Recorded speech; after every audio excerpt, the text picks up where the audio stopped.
హల్లెలూయా. కూడి వచ్చిన సహోదరులందరికీ ప్రభువైన యేసుక్రీస్తు నామములో నా యొక్క వందనాలు తెలియజేస్తా ఉన్నానని ప్రతి ఒక్కరు కూడా దేవుడు మిమ్మల్ని అందరినీ దీవించును గాక. నిజంగా మిమ్మల్ని బట్టి సోదరుడు జ్ఞానేష్ అద్భుతంగా దీవించబడ్డాడని నమ్ముతున్నాను. హల్లెలూయా. ఎందుకంటే దేవుని వాక్యం సెలవిస్తూ ఉంది, ఒక వ్యక్తి దీవించబడాలంటే మనుషుడి దయందును దేవుని దయందును ఆ బిడ్డ వర్తిల్లాలి. హల్లెలూయా. దేవుని దయ కావాలి, మనుషుల యొక్క దయ కావాలి. మనుషులు ఎప్పుడైతే పరిపూర్ణంగా ఆ బిడ్డను దీవిస్తారో ఆ దయతోనూ దేవుడి దయతోనూ నిజంగా ఇక్కడికి వచ్చిన ప్రతి ఒక్కరు కూడా మీ హృదయపూర్వకంగా బిడ్డను దీవించారని నేను నమ్ముతూ ఉన్నాను. హల్లెలూయా.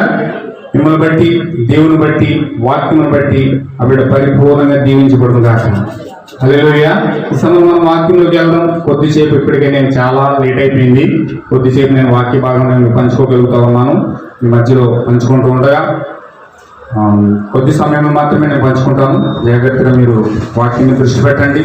ఎందుకంటే తర్వాత భోజనాలు ఉన్నాయి. ప్రతి ఒక్కరు కూడా చక్కగా భోజనం చేసి ఇప్పుడు దీవించి వెళ్ళండి. హల్లెలూయా. దేవుని నామమునకు మహిమ కలుగును గాక. ఈ సమయంలో ఇది పుట్టినరోజు కూటం కాబట్టి పుట్టినరోజు సందర్భంగా మనం దేవుడు బైబిల్లో ఏ వాక్యమైతే దేవుడు మాట్లాడాలని నిర్ణయించాడో ఆ వాక్యాన్ని బట్టి దేవుడు మన హృదయాలను పరిపూర్ణంగా దీవించును గాక. హల్లెలూయా. జన్మ అనేది బైబిల్లో చాలా ప్రత్యేకమైనది. హల్లెలూయా. జన్మ అనేది చాలా ప్రత్యేకమైనది.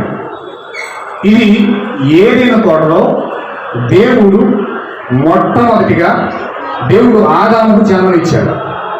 యాక్చువల్గా సృష్టిలో భౌతికంగా జన్మ అనేది ఎలా జరుగుతుందంటే ఒక స్త్రీ పురుషుల యొక్క కలయిక ద్వారా భూమి మీద జన్మ అనేది జరుగుతూ ఉంది. హల్లెలూయా. స్త్రీ పురుషుల యొక్క కలయిక ద్వారా స్త్రీ లేకుండా అసలు జన్మే లేదు. ఒక బిడ్డ భూమి మీదకి రావాలంటే ఖచ్చితంగా అక్కడ భార్యాభర్తల ఐక్యత అనేది జరగాలి. హల్లెలూయా. కొంచెం జాగ్రత్తగా దృష్టి పెట్టిన కొన్ని నిమిషాలు నేను చాలా స్లోగా చెప్తాను, స్పీడ్గా చెప్తాను. త్వరగా ముగించాలని ఆతృతతో ముందుకెళ్తా ఉన్నాను. కొంచెం జాగ్రత్తగా అర్థం చేసుకోవడానికి ప్రయత్నం చేయండి. ఇప్పుడు జన్మ అనేది ఒక స్త్రీ లేకుండా లేదు. ప్రతి వ్యక్తిలో కూడా ఒక భార్యాభర్తల కలయిక ద్వారానే భూమి మీదకి ప్రతి బిడ్డ భూమి మీదకి రావాలి. హల్లెలూయా. అయితే అసలు బైబిల్లో ఆది కాండంలో ఏదైనా తోటలో మొట్టమొదటిగా దేవుడు ఒక స్త్రీ లేకుండా ఒక బిడ్డకి జన్మనిచ్చాడు. ఏదైనా తోటలో ఒక స్త్రీ అనేది లేదు. దేవుడు ఇంకా స్త్రీని సృజించలేదు. ఆ స్త్రీని సృజించకుండానే దేవుడు పలకబడిన మాట ద్వారా దేవుడు అక్కడ ఒక వ్యక్తికి జన్మనిచ్చాడు. ఆ జన్మ ఇచ్చిన బిడ్డ పాలు తాగే బిడ్డలా లేడు. ఆ బిడ్డ ఎలా ఉన్నాడంటే ఉయ్యాలలో ఊగే బిడ్డలా లేడు. ఆ బిడ్డ ఎలాగంటే తప్పడాలు లేచే బిడ్డలా లేడు. సంవత్సరం వెంబడి సంవత్సరం పెరిగే వయసు అతనికి లేదు. అతను పుట్టడమే ఒక 18 ఏళ్ల వయసులో దేవుని యొక్క కుమారుడు అక్కడికి వచ్చాడు. హల్లెలూయా. పుట్టడంతోనే ఇది సృష్టిలోకి విరుద్ధమైన కార్యం. ఇది అసలు సృష్టిలో అసలు ఊహించని విరుద్ధమైన కార్యం ఏదైనా ఉన్నదంటే ఒక స్త్రీ లేకుండా భూమి మీద జన్మ అనేది జరగడం. హల్లెలూయా. ఏదైనా తోటలో స్త్రీ లేదు, కానీ బిడ్డ అనేది జన్మించాడు. ఆ జన్మించిన బిడ్డ ఉయ్యాలలో ఊగలేదు, పాలు తాగే బిడ్డలా లేడు. అతను ఎలా ఉన్నాడంటే సాక్షాత్తు 18 ఏళ్ల వయసులో నిలబడ్డాడు. సైన్స్ చెప్తారు, ఏమని చెప్తుందంటే మనిషి కోతి నుంచి వచ్చాడని, కోతి దగ్గర ఉన్నాడని చెప్పేసి కోతి నుంచి వచ్చాడని, లేకపోతే చింపాంజీ దగ్గరగా ఉన్నాడని చెప్పి చింపాంజీలా పుట్టాడని చెప్పి, మన పాదాలు కాళ్ళు చేతులు చింపాంజీలా ఉన్నాయని చెప్పి ఆది మానవుడు యొక్క చాప్టర్ వేసి చిన్నపిల్లలకి 4వ తరగతిలో విద్యా బోధన చేస్తారు. మనిషి కోతి నుంచి వచ్చాడని. యాక్చువల్గా మనిషి కోతి నుంచి వచ్చాడని సైన్స్ చెప్తుంది, కానీ బైబిల్ క్రైస్తవులకి ఏం బోధిస్తుందంటే మనిషి భూమి మీదకి ఎలా వచ్చాడంటే సాక్షాత్తు ఆది కాండం 1:27 వచనంలో దేవుడు ఏం చేస్తా ఉన్నాడంటే నా స్వరూపంలో నా రూపంలో ఒక మనిషి కలుగును గాక అంటే దేవుని యొక్క రూపాన్ని తీసుకుని మనిషి భూమి మీదకి వచ్చాడు. హల్లెలూయా. దేవుని యొక్క రూపం ఏదైతే ఉందో అదే రూపాన్ని దేవుడు మనిషికి ఇచ్చాడు. మనిషి ఏదో కోతులకు లేడు, మనిషి ఏదో చింపాంజీలకు లేడు. బైబిల్ ఏం చెప్తుందంటే ఏ విత్తనము ఆ విత్తనాన్ని ప్రత్యుత్పత్తి చేస్తుందని చెప్పాడు. మీరు చాలా జాగ్రత్తగా గమనించండి. కోతి తిరిగి కోతిని పుట్టించగలదు, కోతి తిరిగి మనిషిని పుట్టించలేదు.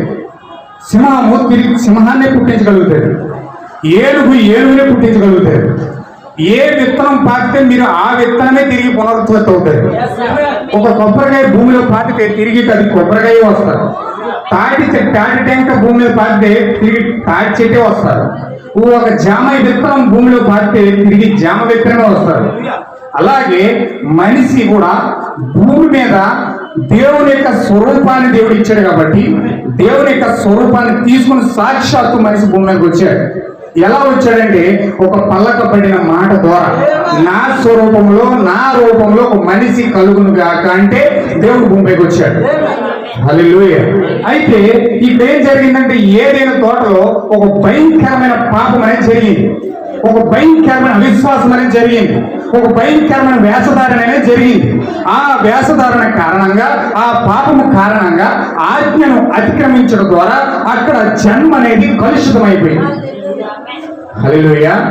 అక్కడ ఎప్పుడైతే జన్మ కలుషితమైందో అక్కడ పుట్టిన బిడ్డలందరూ కూడా పల్లకబడిన మాట ద్వారా కాకుండా మనుషులు ఎలా పుడతా ఉన్నారంటే ఒక స్త్రీ పురుషుల కలయిక ద్వారా పుడతా ఉన్నారు. దేవుడు పల్లకబడిన మాట ద్వారా ఒక వ్యక్తికి జన్మనిస్తే అక్కడ సాతాను వచ్చి జన్మను మార్చి వాడు ఎలా చేశాడు తెలుసండి, ఒక స్త్రీ పురుషుల కలయిక ద్వారా బిడ్డ జన్మించాలనే కార్యక్రమాన్ని వాడు సృష్టించి పెట్టాడు. హల్లెలూయా. అక్కడ జన్మ అనేది పూర్తిగా మార్చివేయబడింది. అయితే ఈ జన్మ కోసమే ఇక్కడ దావీదు మహారాజు చాలా పశ్చాత్తాపడుతూ ఉన్నాడు. దావీదు మహారాజు చాలా హృదయానుసారమైన దేవుడి యొక్క మనిషి, దేవుని యొక్క కుమారుడు. అతను ఎక్కడో అక్కడ పొలంలో గొర్రెలు మేపుకుంటూ ఉంటే ఆ గొర్రెల తోటలో నుంచి అతను తీసుకొచ్చి దేవుడు రాజు చేశాడు. హల్లెలూయా. అతను ఒక సామాన్యమైన వ్యక్తి, దేవుడికి ఇష్టానుసారమైన మనుషుడు, దేవుడు చాలా ఇష్టపడే మనిషి. దేవుడు ఏం తలస్తూ ఉన్నాడో అదే తలంపు దావీదు కూడా కలిగి ఉన్నాడు.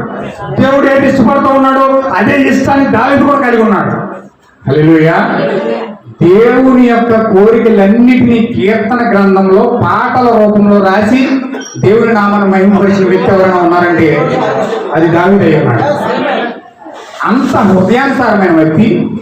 దేవుడు ఎక్కడో పొలంలో గొర్రెలు మేపుకుంటూ ఉంటే తీసుకొచ్చి రాజును చేసిన వ్యక్తి, అతన్ని పట్టాభిషేకం చేసిన వ్యక్తి, ఎన్నో యుద్ధాలలో జయించిన వ్యక్తి, దేశాలను దేవుని యొక్క శక్తి ద్వారా జయించాడు.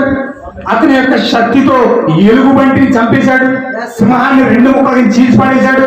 అతనికి ఎదురుగా వస్తే గొల్లియాతుని ఒక గుండెలు రాయితో అతని శిరస్సును బద్దలొట్టి కింద పడేశాడు, అతని శిరస్సును నరికేశాడు. ఎంత బలశాలి అయినా దావీదు గొల్లియాతు ఎంత తెలుసండి, 14 అడుగుల వ్యక్తి. ఆ యొక్క వ్యక్తి ఎంత ఉన్నాడంటే 14 అడుగుల వ్యక్తి ఉన్నాడు గొల్లియాతు. ఈ గొల్లియాతు 14 అడుగులు ఉన్నాడు, కానీ అతని యొక్క శిరస్సు అంతయు బాడీ అంతయు కూడా అతని ఇనప దండాలతో కట్టివేయబడి ఉన్నాడు. అతనికి ఎంత మాత్రం కూడా ఖాళీ లేదండి. ఈ యుద్ధ సైన్యములతో యూరుడు కాబట్టి సూర్యుడు కాబట్టి అతడు మొత్తం శిరస్థానం అంతా ధరించి ఎక్కడ కూడా ఖాళీ లేదు. ఒకవేళ కత్తిపెట్టి నరికారనుకోండి, కత్తినే వంగిపోతుంది, కానీ అతను మాత్రం నరకబడ్డాడు. అంటే అంత ఇనుము మీద, అంత శక్తివంతమైన యోధుడు, యుద్ధంలో జయశీలుడు అనమాట. అతన్ని చూసి ఆ దేశం మొత్తం కూడా ఇజ్రాయేల్ దేశం మొత్తం ఒలిగిపోతుంది. అంత శక్తివంతమైన గొల్లియాతును దేశం ఒలిగిపోతుంది, యుద్ధశూరులు ఒలిగిపోతూ ఉన్నారు, వెనక పరిగెడుతున్నారు యొక్క గొల్లియాతును చూసి. కానీ దావీదు మాత్రం ఒక 12 ఏళ్ల వయస్సు కలిగి 4 అడుగులు మాత్రం ఉన్నాడండి. ఈ 4 ఏళ్ల వయస్సు కలిగిన యొక్క దావీదు అక్కడికి వచ్చి యుద్ధం యెహోవాది అని చెప్పి ఒక చిన్న గులకరాడు తీసుకుని అతను నుదుటి మీద కొట్టాడు. అతను ఎక్కడ ఖాళీ లేదు అసలు. అతను ఖాళీ ఉన్నదల్లా నుదుటి మీద మాత్రమే ఖాళీ ఉంది. అతను ఊపిరాడడానికి ఈ ముక్కు నుదుటి మాత్రమే ఖాళీ ఉంచుకున్నాడు. కానీ దేవుడు ఎక్కడ కొట్టాడంటే ఆ ఖాళీ ఉన్న ప్లేస్ లో నేరుగా రాయి తీసుకుని కొట్టాడు. అంత పెద్ద వ్యక్తి తాడి చెట్టు నరిగితే కింద పడిపోయినట్లుగా పడిపోయాడు. అంత పెద్ద వీరుడు అని దావీదు. దేశాన్ని జయించిన ఆ యొక్క యుద్ధ సూర్యుడు ఎవరంటే దావీదు అయి ఉన్నాడు. అలాంటి వ్యక్తి ఇక్కడ కీర్తన గ్రంథం 51వ అధ్యాయంలో ప్రార్థన చేస్తున్నాడు. ఎలా ప్రార్థన చేస్తున్నాడు చూడండి ఒకసారి. ఎంత వినయంగా ప్రార్థన చేస్తున్నాడు చూడండి. ఒకవేళ మన జీవితాల్లో అలాంటి ఒక యుద్ధాలు మనం చేసి ఉండకపోవచ్చు, అలాంటి జయశీలుడుగా దేవుని చేతులు మనం ఉండకపోవచ్చు. ప్రతి క్షణము కూడా ఏదో ఒక పాపం చేత మనం పట్టుబడుతూ ఉండొచ్చు. దేవుని యొక్క వాక్యము చేత ఆదరించబడకుండా, దేవుని యొక్క చిత్తానుసారంగా మనం నడవకుండా, మన ఇష్టమైన రీతిలో ఒక మానవ సంకల్పం యొక్క ద్వేయంతో మనం ముందుకు వెళ్ళిపోతూ ఉండవచ్చు. అయినను కూడా మన యొక్క మనిషి యొక్క జీవితము ఒక అహంకారంతోనూ, ఒక గర్వంతోనూ, ఒక భయంకరమైన కార్యాలతో నిండి ఉన్నది ఈరోజు. ఒక భ్రష్టత్వంతో నిండి ఉన్నది ఈరోజు. అయినను ఇక్కడ దావీదు దేవుని యొక్క చిత్తానుసారంగా నడిచే వ్యక్తి, ఆయన యొక్క ఆజ్ఞల మూలంగా నడిచే వ్యక్తి, ఆయన యొక్క జీవితం అంతా కూడా దేవుని యొక్క హృదయానుసారమైన సాక్ష్యం పొందిన వ్యక్తి. అతని యొక్క జీవితంలో ఇప్పుడు దావీదు అంత పశ్చాత్తాపడుతున్నాడు చూడండి. దేనికోసం ఆ వ్యక్తి అంత పశ్చాత్తాపడతా ఉన్నాడు? దేనికోసం అంత ఆవేదన చెందుతూ ఉన్నాడు? అతను రాజు అయ్యాడు కదా, దేశమంతా కూడా పట్టాభిషేకం చేసింది కదా, అతను ఎంతో రాజరికం అనుభవించిన వ్యక్తి కదా, డబ్బు ధాన్యము అనేకమైన జీవితము అతను అనుభవించేవాడు కదా. అతను పేదవాడు అంత లేదు, అతను పెద్ద ఐశ్వర్యవంతుడు, అతను రాజుల వంశంలో పుట్టిన వ్యక్తి. హల్లెలూయా. అతను లేదనడానికి ఏమీ లేదు. అతనికి ఉన్న ప్రతి సౌకర్యం అతని జీవితంలో ఉంది. అతను అనుభవించింది ఏది లేదు. అంత కోటీశ్వరుడైన ఆ వ్యక్తి, అంత ధనవంతుడైన ఆ వ్యక్తి, దేవుని చేత దీవించబడిన ఆ వ్యక్తి ఇప్పుడు అంత పశ్చాత్తాపడవలసిన అవసరం అతనికి ఏమొచ్చింది? అతని జీవితంలో ఎందుకు అతను అంత ఆవేదన చెందుతూ ఉన్నాడు? ఏ పాపము చేయకపోయినా అతని జీవితంలో అంత ఆవేదన చెందుతూ ఉన్నాడు. కానీ ఈరోజు మనుషులు చూడండి, ఎంత భయంకరంగా వారి జీవితాలు ప్రతిపట్టుకుపోయినా, భయంకరమైన గరిష్ఠులుగా ఉన్నా, భయంకరమైన దేవుని వాక్యానుసారంగా నడవకుండా దుష్టులుగా, పాపులుగా, తాగుబోతులుగా, వ్యభిచారులుగా, అంతకులుగా భయంకరంగా జీవిస్తున్నప్పటికీ కూడా వాళ్ళ హృదయాల్లో ఎంత మాత్రం ఒక పశ్చాత్తాపం లేదు. వారి జీవితంలో దేవుని కోసం ప్రలాపించే ఆవేదన జీవితంలో లేదు. అయినను కూడా అహంకారంగా జీవిస్తూ ఉన్నారు, భయంకరమైన వ్యక్తులుగా జీవిస్తూ ఉన్నారు. దేవుడు అంటే భయం లేదు, వాక్యం అంటే భయం లేదు, చర్చ అంటే భయం లేదు, వాక్యం అన్నా గౌరవం లేదు ఈరోజు ప్రజలకి. హల్లెలూయా. కానీ ఎంత గడించిన ఈ వ్యక్తి దేవుని సన్నిధిలో ఏ విధంగా పశ్చాత్తాపడుతూ ఉన్నాడు చూడండి ఒకసారి. చదవండి. దేవా, నీ కృప చెప్పున నన్ను కరుణించుము, నీ వాత్సల్యత బాహుల్యము చెప్పున నా అతిక్రమములు తుడిచివేయము, నా దోషమును బట్టి కడుగుము, నా పాపము పోవునట్లు నన్ను పవిత్రపరచుము, నా అతిక్రమములు నాకు తెలిసే ఉన్నవి. ఎక్కడ చేశాడు పాపం? ఇది యాక్చువల్గా బెచ్చబోతో పాపం చేయక ముందు చెప్పుకుంటున్న పాపం అండి. ఇది చాలా మంది అనుకుంటారు బెచ్చబోతో పాపం చేసిన తర్వాత ఒప్పుకున్న పాపం అని. కానీ ఇది బెచ్చబో ముందు పాపం చేయకముందు ఒప్పుకుంటున్న పాపం. ఇది ఏ పాపం చేశాడు ఇంత పశ్చాత్తాపడతా ఉన్నాడు? ఏ అతిక్రమములు చేశాడని ఆ విధంగా ఏడుస్తూ ఉన్నాడు. చూడండి ఒకసారి 5వ వచనం చదవండి. నేను పాపములో పుట్టినవాడును, పాపములోనే నా తల్లి నన్ను గర్భము ధరించెను, నీవు అంతరంగములో. ఆమేన్. హల్లెలూయా. అర్థమవుతుందని నేను చెప్పేది? కొంచెం జాగ్రత్తగా మీరు ఆలోచించండి, కొన్ని విషయాలు మీరు దృష్టి పెట్టండి. ఈ యొక్క 10 నిమిషాలే మీకు అత్యద్భుతమైన సమయం ఇది. దేవుడు మీకు ఇచ్చిన అనుకూలమైన సమయం ఇది. హల్లెలూయా. అయితే దేవుడు అందరికీ అన్ని సమయాలను ఇవ్వడు. దేవుడు ఒక్కొక్క సమయంలో ఒక్కొక్క కార్యాన్ని, ఒక్కొక్క సమయాన్ని, ఒక అదృష్టం తీసుకొచ్చే, ఒక భవిష్యత్తును బాగు చేసే ఒక సంకల్పాన్ని దేవుడు ఇస్తాడు. హల్లెలూయా. కనుక ఒకసారి మీరు వాక్యం పైన దృష్టి పెట్టండి. ఇతను ఆవేదన చెందింది దేనికంటే, నేను పాపములో పుట్టినవాడును, నేను పాపములోనే నా తల్లి నన్ను గర్భము ధరించింది. ఇతనికి ఎలా తెలుసండి? పాపములోనే ఇతని యొక్క తల్లి గర్భం ధరించిందని, పాపములనే పుట్టినాడని ఇతనికి ఎలా తెలుసు? ఇతని జీవితానికి ఎలా తెలుసు? ఇతను పాలు తాగే పిల్లోడుగా ఒక చిన్న అప్పుడే పుట్టిన బిడ్డకి తన తల్లి ఒడిలో ఏం జరుగుతుందో అతనికి తెలుస్తుందా? హల్లెలూయా, హల్లెలూయా. బ్యాటరీ దేవుని నామమునకు మహిమ కలుగును గాక. ఇతని జీవితంలో పాపము తల్లి గర్భంలో ఏ విధంగా రూపించబడతా ఉన్నాడో, ఇతని జీవితంలో పాపం ఎలా జరుగుతూ ఉందో ఇతనికి ఏమైనా తెలుస్తుందండి? చిన్న బిడ్డగా ఉన్నాడు, అతను ఒక పాలు తాగే పిల్లోడుగా ఉన్నాడు. అతనికి ఎలా తెలుస్తుంది ఆ పరిస్థితి? అసలు పాపము ఆ జన్మలో ఉన్నదన్న సంగతి ఇతనికి ఎలా తెలుస్తూ ఉంది? హల్లెలూయా. ఇతను ఏ విధంగా ఆ యొక్క కార్యాన్ని గుర్తించగలుగుతూ ఉన్నాడు? కానీ ఇక్కడ పశ్చాత్తాపడే దేనికోసం అంటే జన్మ పాపం కోసం బాధపడుతూ ఉన్నాడు. అతని జన్మలో జరిగిన పాపం కోసం బాధపడుతూ ఉన్నాడు.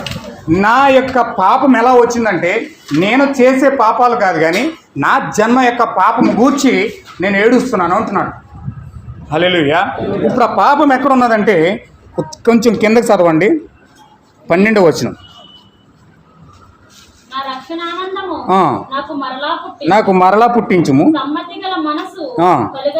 కలుగు చేసి దృఢపరచుము, బోధించేదను.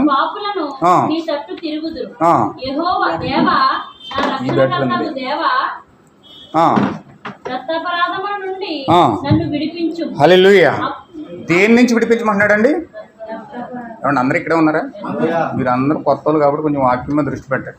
ఇక్కడ ఏం జరుగుతుందో తెలుసుకోవడానికి ప్రయత్నం చేయకండి, వాక్యం వినడానికి ప్రయత్నం చేయండి. హల్లెలూయా. కొద్ది నిమిషాలు మీరు వాక్యానికి సహకరిస్తే తర్వాత భోంచేసి మీరు క్షేమంగా ఇంటికి వెళ్ళిపోతుంది. హల్లెలూయా.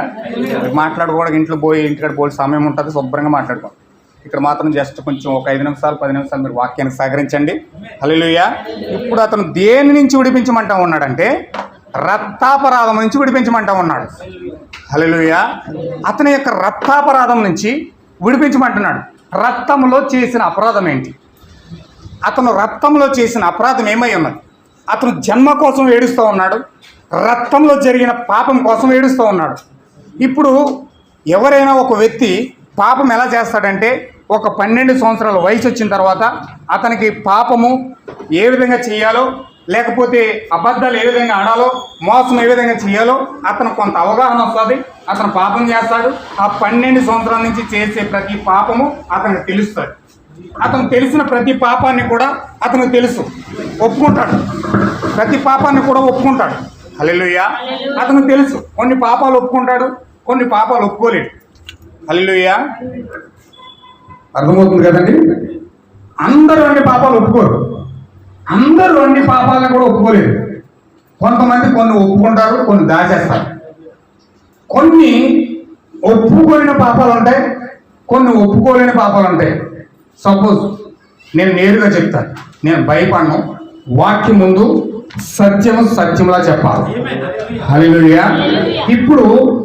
ఇప్పుడు భూమి మీద జరుగుతున్న భయంకరమైన కార్యాలు ఏదంటే, భూమి మీద జరుగుతున్న భయంకరమైన వెచ్చలవిడి కార్యాలు ఏదంటే అక్రమ సంబంధాలు.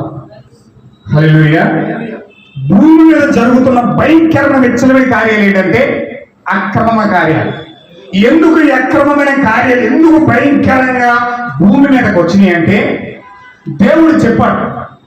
శిష్యులు ఒక రోజు యేసుక్రీస్తుని అడిగారు. ఏమని అడిగారంటే, ప్రభువా నీ రాకడకు సూచనలు ఏమిటి అని అడిగారు. వాళ్ళు అడిగితే అప్పుడు యేసుక్రీస్తు చెప్పాడు, నోవహు దినాలు ఎలా ఉంటాయో మనుష్య కుమారుని యొక్క దినాలు ఆ విధంగా ఉంటాయని చెప్పాడు. లోతు దినాలు ఎలా ఉంటాయో మనుష్య కుమారుని యొక్క దినాలు అలా ఉంటాయని చెప్పాడు. లోతు దినాల్లో ఏం జరిగిందో, మనుష్య కుమారుని యొక్క దినాల్లో ఏం జరిగిందో, ఈ రోజు ఆ కార్యాలు ఎప్పుడైతే జరగడం స్టార్ట్ అయ్యాయో అదే దేవుని యొక్క దినపు రాకడ సమయం. దేవుని నామమునకు మహిమ కలుగును గాక. ఎప్పుడైతే క్రైస్తవులు మేల్కోవాలంటే దేవుడి యొక్క రాకడ యొక్క సూచనలు చూసినప్పుడు ఒక నిజమైన క్రైస్తవుడు మేల్కోవాలి. దేవుడు చాలా సూచనలు చెప్పాడు. అంజూరపు చెట్టు చిగురించు కాలము మీరు చూసినప్పుడు ఆయన ద్వారం దగ్గర ఉన్నాడని మీరు తెలుసుకోండి అని చెప్పాడు. హల్లెలూయా. చాలా విషయాలు చెప్పాడు. అక్కడక్కడ భూకంపాలు కలుగుతాయి, ఒకరి మీద ఒకరు లేస్తారు, రాజ్యాల మీద రాజ్యాలు లేస్తాయి, దేశాల మీద దేశాలు లేస్తారు, మనుషుల మీద మనుషులు పడతారు, చాలా అక్రమమైన కార్యాలు జరుగుతాయని చెప్పి కార్యాలను చెప్తూ దేవుడు ఏం చెప్తున్నాడంటే నోవహు దినాల్లో ఏం జరిగిందో మనుష్య కుమారుని యొక్క దినాల్లో కూడా అలా జరుగుతుందని చెప్పాడు. మనుష్య కుమారుని యొక్క దినాల్లో జరగాలంటే ఇది ఫస్ట్ నోవహు దినాల్లో జరగాలి. నోవహు దినాల్లో ఏం జరిగిందో తెలుసా అండి? అక్కడ వావి వర్షాలు లేకుండా, పెళ్లి పెటాకులు లేకుండా, వాళ్ళ ఇష్టానుసారమైన జీవితాలు జీవించడానికి, అక్రమ సంబంధాలు పెట్టుకోవడానికి ప్రజలు ఎక్కువగా ఇష్టపడిన కాలం ఏదైనా ఉన్నదంటే అది నోవహు కాలంలో జరిగింది. హల్లెలూయా. వయసుతో నిమిత్తం లేకుండా ఇప్పుడు భార్యను చేసుకోవడం, ఆమెను ఇంట్లో పెట్టడం, ఇతడు వెళ్ళి ఇంకొక పరాయి పురుషుడి యొక్క భార్యను ఆచరించాలి. హల్లెలూయా. ఆ పాపం కొంచెం కంట్రోల్ చేయండి, నేర్పించండి, డిస్టర్బ్ చేయండి.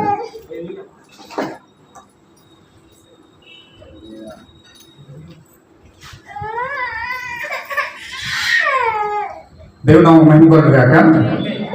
ఇప్పుడు ఈ భూమి మీద జరుగుతున్న కార్యాలు ఏమంటే భార్యను ఇంట్లో ఉంచుకుని ఈమె పరాయి పురుషుని యొక్క భార్యను ఆశించడం జరుగుతుంది.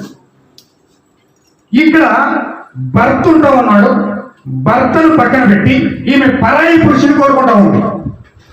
హల్లెలూయా. ఒక డబ్బుల కోసం శరీరాలు అమ్ముకునే రోజులు, భయంకరమైన కార్యాలు భూమి మీద విచ్చలవిడైపోయినాయి. వావి వర్షాలు లేకుండా వాళ్ళ ఇష్టానుసారమైన జీవితాలు జీవించడానికి ఈ భూమి మీద ఈ కార్యాలు జరగడానికి కారణం ఏంటో తెలుసా? ఇది దేవుని దినపు యొక్క రాకడ సమయమే అన్నది. దేవుని నామమున మహిమ కలుగును గాక. నోవహు దినాల్లో ఏం జరిగిందో మనిషి కుమారుని యొక్క దినాల్లో కూడా జరగాలి. అందుకోసమే భూమి మీద భయంకరమైన అక్రమ సంబంధాలు పెరిగిపోతూ ఉన్నాయి. భయంకరమైన అక్రమ సంబంధాలు పెరిగిపోవడం కారణం దేవుని యొక్క దినపు రాకడ సమయం ఇది. లోతు దినాల్లో ఏం జరిగింది? మరి లోతు దినాల్లో ఏం జరిగిందో తెలుసండి? అక్కడ దేవుని యొక్క దూతలు లోతు దగ్గరికి వెళ్ళినప్పుడు ఆ దూతల్ని కూడా పాడు చేయడానికి ఆ యొక్క సొదొమ గొమొర్రా పట్టణస్థులందరూ కూడా పోగైపోయారు. వచ్చినది పురుషులు, బయట ఉన్నది పురుషులు. వాళ్ళు ఏమని చెప్తున్నారు తెలుసండి? వాళ్ళని కూలుటకు బయటికి తీసుకురండి అని లోతు చెప్తున్నారు. అంటే పురుషులు పెళ్లి చేసుకునే కాలం అది, స్త్రీలు పెళ్లి చేసుకునే కాలం అది. దేవుడు ఒక స్త్రీకి పురుషుడిని, ఒక పురుషుడిని స్త్రీకి దేవుడు ఒక ఆశ్రయంగా ఇచ్చాడు. దేవుడు ఇచ్చిన కార్యం ఏదైనా ఉన్నదంటే ఒక స్త్రీకి పురుషుడు, పురుషుడికి స్త్రీని ఇచ్చాడు. కానీ కార్యం లోతు దినాలు ఏం జరిగిపోతే తెలుసండి? సృష్టి యావత్తు మొత్తం తిరగబడిపోయింది. ఎలా తిరగబడిపోయిందంటే స్త్రీలు పెళ్లి చేసుకోవడం ప్రారంభించారు, పురుషుడు పెళ్లి చేసుకోవడం ప్రారంభించారు. ఎక్కడ జరిగింది ఇది? నోవహు దినాల్లో జరిగింది, లోతు దినాల్లో జరిగింది. ఇప్పుడు ఆ కార్యాన్ని దేవుడు మరలా రిపీట్ చేస్తూ ఇప్పుడు ఈ కాలంలో పురుషుడు పెళ్లి చేసుకోవడం జరుగుతూ ఉంది, స్త్రీలు పెళ్లి చేసుకోవడం జరుగుతూ ఉంది. గవర్నమెంట్ దానికి అనుమతులు ఇస్తూ ఉన్నాయి, స్వలింగ సంపర్కులు పెరిగిపోతూ ఉన్నారు, నోటీసులు జారీ చేస్తూ ఉన్నారు, కోర్టులు అనుమతిస్తూ ఉన్నాయి. ఎందుకు జరుగుతుంది ఇది?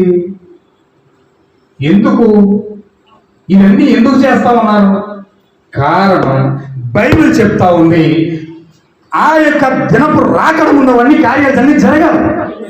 ఎప్పుడైతే కార్యాలన్నీ జరుగుతాయో దేవుని యొక్క రాకడ అతి సమీపంలో ఉన్నదని మీరు గుర్తించుకోవాలని దేవుని వాక్యం సెలవిస్తారు.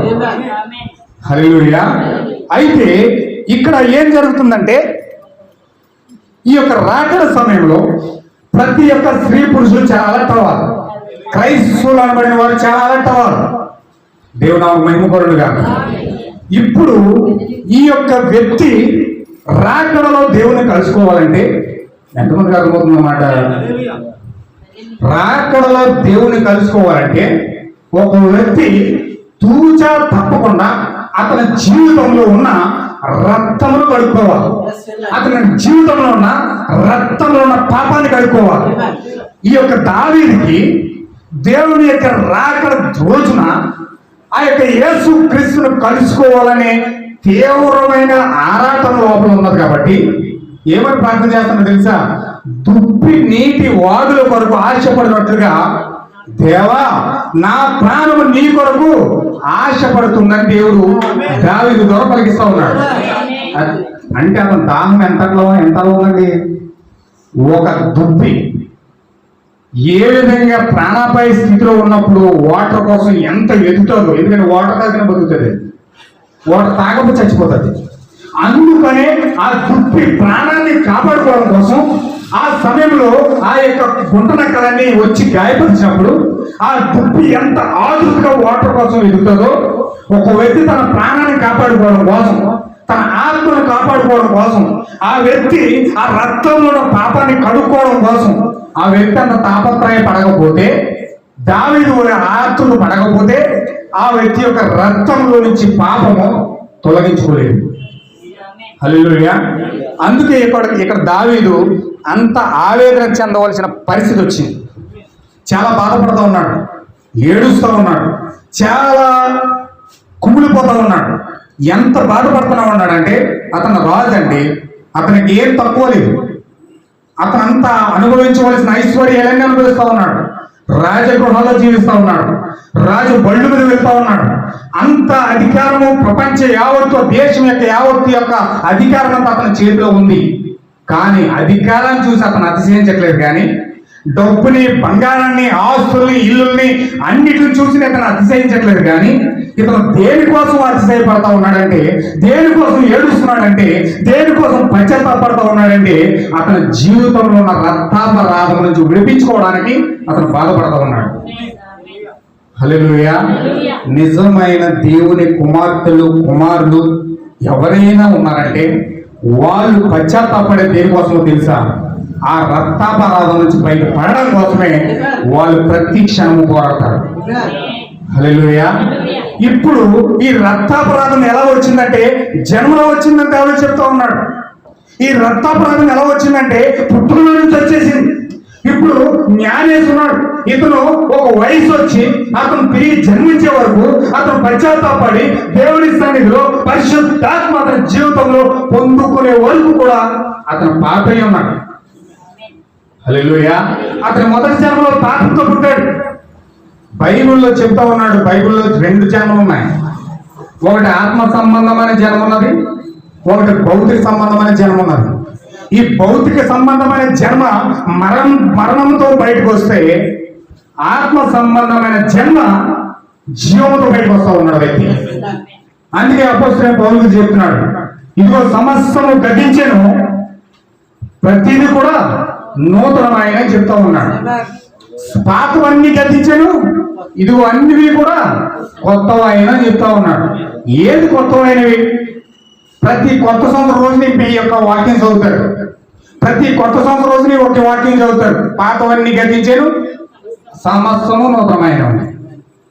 ఏ నూతనమైన? వాక్యం చదవడం బాగానే ఉంది, అందరూ నోటుకు చదివేస్తారు పాతవన్నీ గతించానని, అన్ని కొత్త అయిపోయినాయండి. మళ్ళీ పాత టీవీలు మామూలే, పాత సినిమాలు మామూలే, పాత జీవితం మామూలే, పాత స్వభావం మామూలే, అన్ని మామూలే, ఏది మారదు. వాక్యం మాత్రం గుళ్ళోకి వెళ్ళండి, పాతవన్నీ గతించాను, అన్ని కొత్తవైపోయాయి. ఎక్కడ కొత్త అయిపోయింది? నీ టీవీ మానేవా, నీ సినిమా మానేవా, నీ బూతులు మానేవా, నీ స్వభావం మానేవా, నీ యొక్క గర్వం పోయిందా, నీ యొక్క జీవితం అంతా ఏమైనా మార్పు ఏదైనా కలిగిందా? లేదు, ఇవేం మారక్కర్లేదు. చర్చికి వెళ్ళి వాక్యం చదివితే సరిపోతుంది, చర్చికి వెళ్ళి పాట పాడితే సరిపోతుంది, చర్చికి వెళ్ళి వాక్యం మీద వచ్చి సరిపోకుండా సరిపోతుంది. హల్లెలూయా. కానీ దేవుడు ఈ యొక్క దావీదు ద్వారా ఎందుకంత పశ్చాత్తాపడేలా చేస్తా ఉన్నాడంటే, ఏదో ఎల్లు ముసుకేసిన ప్రార్థన చెప్పి నీ రక్తంలో ఉన్న పాపం పోదు. దేవుడు నాకు మహిమకూరుడుగా. ఏదో చిన్న దశంభాగం పట్టుకొచ్చే బాక్సులు వేసేస్తే నీ పాపం పోదు. ఏదో నువ్వు వాక్యం విని ఆదివారం ఒక చర్చికి వెళ్ళి ఒక గంట వాక్యం విని చెప్పే నీ పాపం పోదు. లేకపోతే నువ్వు వెళ్ళి మా పాస్టర్ గారు బాప్తిజం పొందేమన్నారండి, నేను బాప్తిజం పొందేశానండి, నా పాపం పోయిందండి, పచ్చి అబద్ధం. మరి నీ బాప్తిజం పొందిన పాపం పోలేదు. నువ్వు ప్రపంచ పనులు తీసుకున్న నీ పాపం పోలేదు. నువ్వు ఎన్ని విద్యలు చేసినా, ఎన్ని కానుకలు చేసినా, ఎన్ని ఉపవాసాలు చేసినా నీ పాపం పోలేదు. ఎందుకు పోలేదంటే పాపం ఎక్కడున్నది? ఎక్కడున్నదని దావీదు చెప్తా ఉన్నాడు ఇక్కడ. ఏమన్నా అందరూ చెప్పాలండి. పాపం ఎక్కడున్నదండి? రక్తంలో ఉన్నది. రక్తంలో ఉన్న పాపాన్ని నువ్వు తీసుకోలేవు. అందుకే చర్చకి వెళ్తావు కానీ నీ జీవితం మామూలే. ఉన్నాడు ప్రతి ఏ కూటమో మాట్లాడండి, అన్ని కూటాలు వెళ్ళిపోతాడు. అయ్యో వాడు చేసే పనులు చూసారా ఎంత భయంకరంగా ఉంటాయంటే అంత భయంకరంగా ఉంటాయి. ఇప్పుడే చర్చికి వెళ్ళి వచ్చిందండి, ఇక్కడే దెబ్బలు పెట్టేసుకున్నా. ఇప్పుడే ప్రార్థన చేసిందండి, బయటకు వచ్చి ఆమె యొక్క స్వభావాన్ని బయట పెట్టేసింది. హల్లెలూయా. అంటే మానవ యొక్క స్వభావాన్ని మార్చుకోవడానికి ఏ వ్యక్తి కూడా ఇష్టపడడు. దేవుని నామమున మహిమకరుడు గాక. స్వభావాన్ని మార్చుకోవడానికి ఏ వ్యక్తి ఇష్టపడ్డాడు? కొంచెం భక్తి చేయమంటే భక్తి చేస్తాడు, కొంచెం ప్రార్థన చేయమంటే చేస్తాడు, కొంచెం ప్రార్థన ప్రార్థన చేస్తాడు, లేకపోతే దశభాగాలు అర్పించమంటే అర్పిస్తాడు, లేకపోతే ఏ కార్యాలు చేయమన్నా ఆచారపూర్వకంగా ఏ వ్యక్తి చేయగలుగుతాడు. ఎవరు వింటున్నారా? ఆచారపూర్వకమైన క్రైస్తవం చేయమంటే ఎంత పెద్ద క్రైస్తవుడైనా చేయగలుగుతాడు.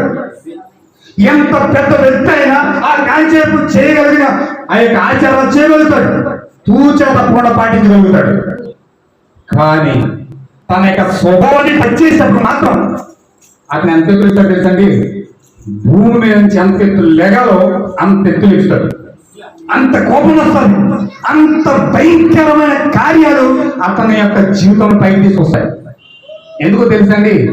ఒకరోజు యేసు క్రీస్తు అండి భూమి మీద నడుచుకుంటా వస్తా ఉన్నాడు. అమ్మ మాట్లాడుకుంటుంది, మాట్లాడుతుంది, కొంచెం సైలెంట్ ఉంది. దేవుడు అమ్మాయి గాక.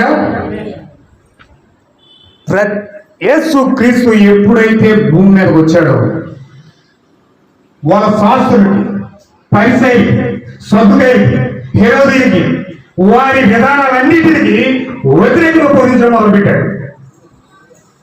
ఏది కూడా ధర్మశాస్త్రం అనుకోవాలని మాట్లాడలేదు.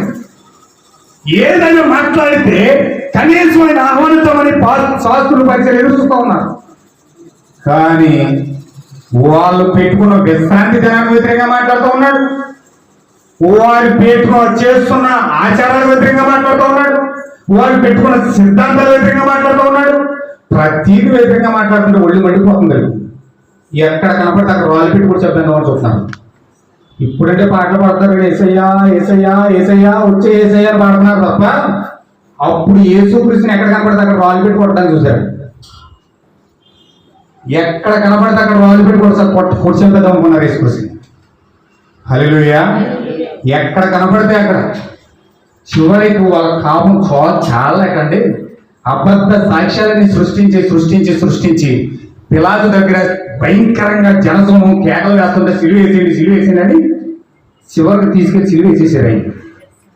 హల్లెలూయా. నువ్వేమో ఏసయ్యా ఏసయ్యా ఏసయ్యా అని కేకలు వేసేస్తున్నావు, అక్కడ జనం మాత్రం కనపడితే కట్టి కొట్టేద్దాం చూస్తున్నారు. హల్లెలూయా. ఎప్పుడైనా సరే నిజమైన వాక్యము ప్రజల మధ్యకు వచ్చినప్పుడు ప్రజల యొక్క తాత్పర్యం వాళ్ళని మారిపోతారు. నువ్వు చేసిన భక్తి నటించినట్టు భక్తి ఉండదు. హల్లెలూయా. ఏదో ఆచారపూర్వకంగా చేసినట్టు భక్తి ఉండదు.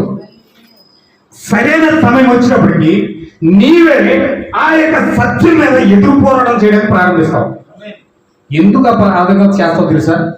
రోమపత్రిక చెప్తుంది, రోమపత్రిక 8వ అధ్యాయం చెప్తుంది. ఏమని చెప్తుందో తెలుసా? నీ శరీరం ఎప్పుడు ధర్మశాస్త్రానికి విరోధంగా పోరాడుతుందట. నీ శరీరం ఎప్పుడు ధర్మశాస్త్రానికి విరోధంగా పోరాడుతుందట.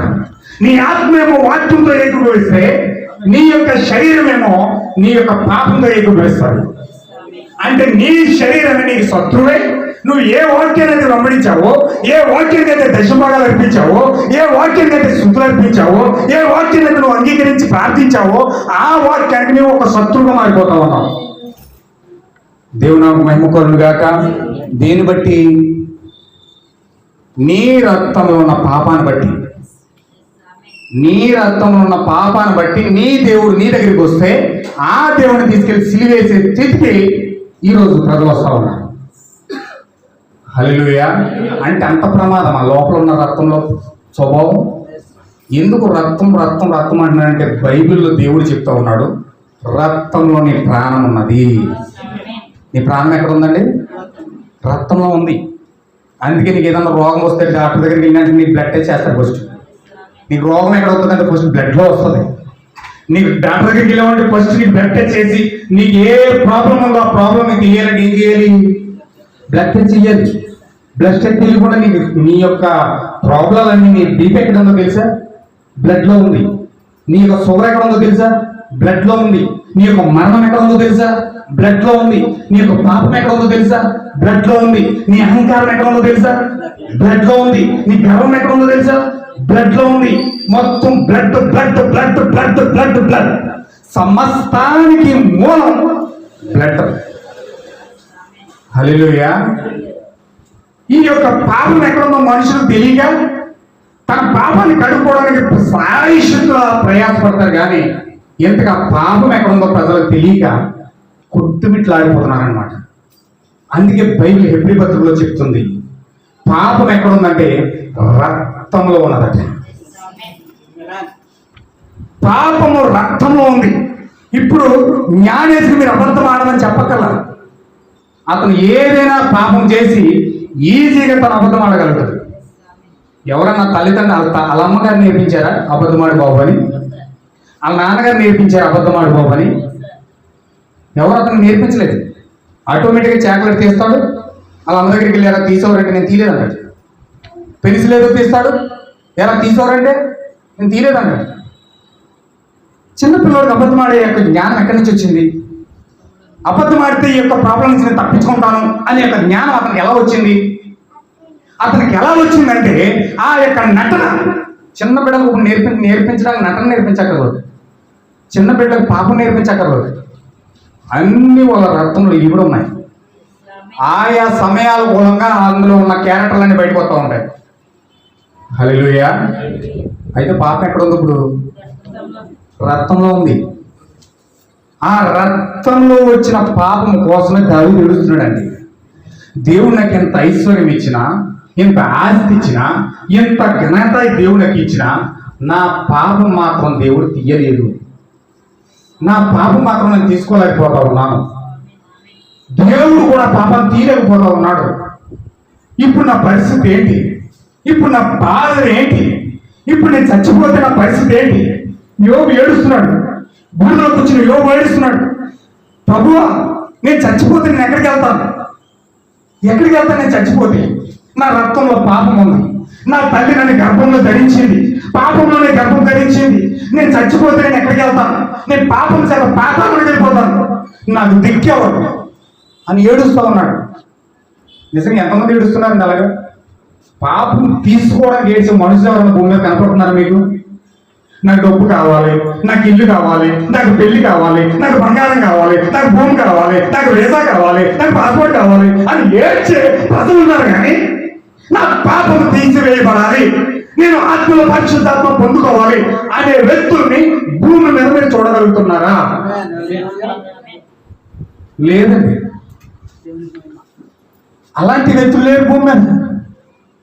వాళ్ళకి ఆరోగ్యాలు కావాలి, వారికి భూములు కావాలి, వారికి ఆస్తులు కావాలి, వారికి ఘనత కావాలి, వారికి కీర్తి కావాలి, వారికి పేరు కావాలి, వారికి ప్రతిష్ట కావాలి. పాప క్షమాపణ మాత్రం వద్దు. ఎందుకంటే ఎందుకు పాప క్షమాపణ వద్దని కోరుకుంటున్నారంటే భూమి మీద శాశ్వత జీవితం బతకాలనుకుంటున్నాడు. ఎవడు కూడా మరణాన్ని కోరుకోడు. మరణం వచ్చేస్తున్నాడే దత్తడ కొనుక్కుపోతాడు. ఒక ప్రాబ్లం వచ్చిందంటే మంచబడిన అమ్మా ఏడుస్తూ ఉంటాడు. ప్రాబ్లం రానంత వరకు బాగా ఉంటుంది, వచ్చిన తర్వాత ఏడుస్తూ కూర్చుంటాడు.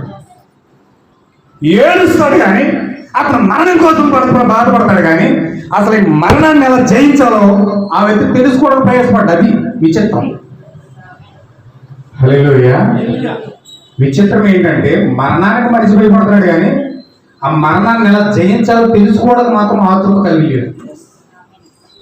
ఇది మనిషి యొక్క నేచర్. అలా చేసింది దెయ్యం. రక్తంలో పాపం తీసుకెళ్ళి హల్లెలూయా. అందుకే బైబిల్లో చాలా చోట్ల మనం వెతికితే రక్తము మాంసంతో తినొద్దు అని చెప్పి దేవుడు చాలా చోట్ల బైబిల్లో చెప్పాడు. రక్తమును మాంసంతో తినకూడదు, రక్తం తినకూడదు, రక్తం తాకూడదు. మాంసం రక్తంలో ఉన్నప్పుడు చూడండి, మీరు ఏదన్నా మాంసం తెచ్చుకున్నప్పుడు రక్తం ఉంటే కడిగేస్తారు. 4-5 సార్లు 5-6 సార్లు 10-6 సార్లు కడుగుతూ ఉంటారు, రక్తం తీసేస్తూ ఉంటారు. కొంతమంది ఉంటారు పిశాచులు, దెయ్యాలు, వాళ్ళు పరిగెట్టిన రక్తమే తాగుతారు. మీకు తెలుసా, రష్యా పుతిన్ అధ్యక్షుడు, రష్యా అధ్యక్షుడు పుతిన్ అన్నవాడు ఏం చేస్తాడు తెలుసా? పొట్టేలిక రక్తంతోనే తానం చేస్తాడు. అతను తానం చేసేది వాటర్తో కాదండి, పొట్టేలిక రక్తంతో. పొట్టేలిక రక్తంతో స్నానం చేస్తారు. కాబట్టి ఎందుకు చేస్తారు తెలుసండి? పొట్టేలిక రక్తంతో స్నానం చేస్తే ఆయుష్ పెరుగుతుందండి. ఆయుష్ పెరిగి ఇప్పుడు ఎన్ని సంవత్సరాలు తెలిసింది అతనికి? అతని యొక్క పదవిలో ఉన్నప్పుడు ఇంచుమించి 80 అమెరికా ప్రెసిడెంట్లు మారారు. 80 అమెరికా ప్రెసిడెంట్లు మారారు. అంత ఆయుష్ పొట్టేలేక రక్తం ద్వారా తానం చేయడం ద్వారా పొందుకున్నాడు అతను. ఆయుర్వేద సవాళ్ళు ఇస్తారు, మీకు ఆయుష్ పెరగడానికి మందు ఇస్తారు, వనములు ఇస్తారు. ఈ వనములు తింటే ఆయుష్ పెరుగుతుందని చెప్తారు. హల్లెలూయా. నువ్వు వనములు తిన్నా చచ్చిపోతావు, పొట్టేళ్ళ రక్తంతో తానం చేసినా చచ్చిపోతావు, బిర్యానీలు తిన్నా చచ్చిపోతావు, చికెన్ పకోడీలు అన్ని కార్యాలన్నీ వేసుకుని ముంగటి తిన్నా ఏదో ఒక రోజు నీకు మరణం వస్తుంది, మరణం రాకుండా ఉండదు. హల్లెలూయా.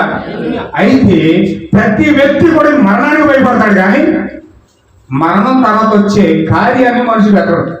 కానీ బైబిల్లో యోబు మాత్రం మరణం తర్వాత వచ్చే జీవాన్ని వెతుకుతూ ఉన్నాడు, ఏడుస్తున్నాడు దానికోసం. ఈ దావీదు కూడా దానికోసం ఏడుస్తున్నాడు. నా రక్షణ నాలో నుంచి తీయొద్దు ప్రభువా. ఏడుస్తున్నాడండి. ఎవరన్నా ఏడుస్తున్నారు? అలాగే తెల్లారేడు ఏం తిందామా, ఏం తాగుదామా, ఏం ధరించుకుందామా, అవి వరకు పొద్దు పని టైం అయిపోతుంది. ఎంతసేపు వాక్యం అంటే మళ్ళీ మారేపోతుంది, మంచం నుంచి లేపుతామో లేదు, ఊళ్ళో నిప్పులు వచ్చేస్తున్నాయి, కునుకులు వచ్చేస్తున్నాయి, నిద్ర వచ్చేస్తుంది, బాడీలు అలసిపోతున్నాయి. కొంచెం వాక్యం కోపు పట్టి వినండి రావు అంటే అయ్యో మనకి నిద్ర వచ్చేస్తుంది భాస్కర్ వాళ్ళు కదండి. ఏమన్నా చర్చికి రండి, మీకు జీవం పొందుకుంటారు. లేదండి మాకు కోడి పని ఉంది, ఇవాళ పని చేసుకుంటుంది, ఇవాళ పని చేసుకుంటేనే రేపు మాకు గడుపుతుంది. మా కష్టాలు మీకు ఏం తిరుగుతాయి భాష గారు, మీరేమన్నా మాట చెప్పారు మౌతారు, మీకేం పని లేదు, మీకేంటి. హల్లెలూయా. జనాల యొక్క నిర్లక్ష్యం చూడండి, జనాల యొక్క గర్వం చూడండి, జనాల యొక్క వాళ్ళ శరీర కోరికలు తీసుకోవడానికైతే ఎంత దూరమైనా పరిగెడతారు. వాళ్ళ జీవిత ఆశయాలు కోరిక తీసుకోవడం కంటే ఎంత దూరమైనా పరిగెడతారు. కానీ వారి యొక్క ఆత్మను రక్షించుకోవడానికి పరిగెట్టడం రా బాబు అంటే అయ్యి బాబు ఎప్పుడు రాని పనులన్నీ అప్పుడే వస్తాయి. హల్లెలూయా. కానీ బైబిల్లో ఉన్న నిజమైన భక్తులు మాత్రం గుండె బాదుకుంటున్నారండి, ఏడుస్తున్నారండి. వాళ్ళ రక్తంలో ఉన్న పాపాన్ని తీసివేసుకోవడం కోసం. ఇప్పుడు రేపొద్దు జ్ఞానేష్ కూడా తన యొక్క రక్తంలో ఉన్న పాపాన్ని తీసుకోవడం కోసం ఏడవాలి, మోసరించాలి, ప్రార్థించాలి, దేవుని యొక్క సన్నిధిలో భోజనాలు. అతని పాపం అతను ఏదున్నది, అతని పాపం అతను ఏదున్నది, ప్రతి ఒక్క పాపము ప్రతి ఒక్క వ్యక్తులు ఉన్నది. నీ పాపమే నేను తరుగుతా ఉంది. ఒక లేఖనం చదవండి, నేను లేఖనం చదివి ముందుకెళ్తాను. ఒక 10 నిమిషాలు నేను వాకింగ్ ముగిస్తాను. దయచేసి యెహెజ్కేలు గ్రంథం 35 అధ్యాయము. ఓకే 9:30 అయింది, 10 నిమిషాలు నేను ముగిస్తాను. యెహెజ్కేలు గ్రంథం 35 వచనం అందరూ చూడండి దయచేసి. యెహెజ్కేలు గ్రంథం 35 అధ్యాయము 6వ వచనం.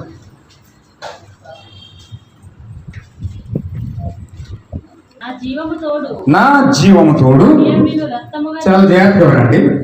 నా జీవము తోడు నేను నిన్ను రక్తముగా చేసేదాను, రక్తము నిన్ను తరుమును, రక్తము నీకు ఇష్టమైంది గనుక రక్తమే నిన్ను తరుమును. ఇదే ప్రభువు యెహోవా వాక్కు. అంటే రక్తము నిన్ను తరుముతుంది. ఆ రక్తంలో ఉన్న పాపం ఉంది కనుక ఆ పాపమే నిన్ను తరుగుతుంది.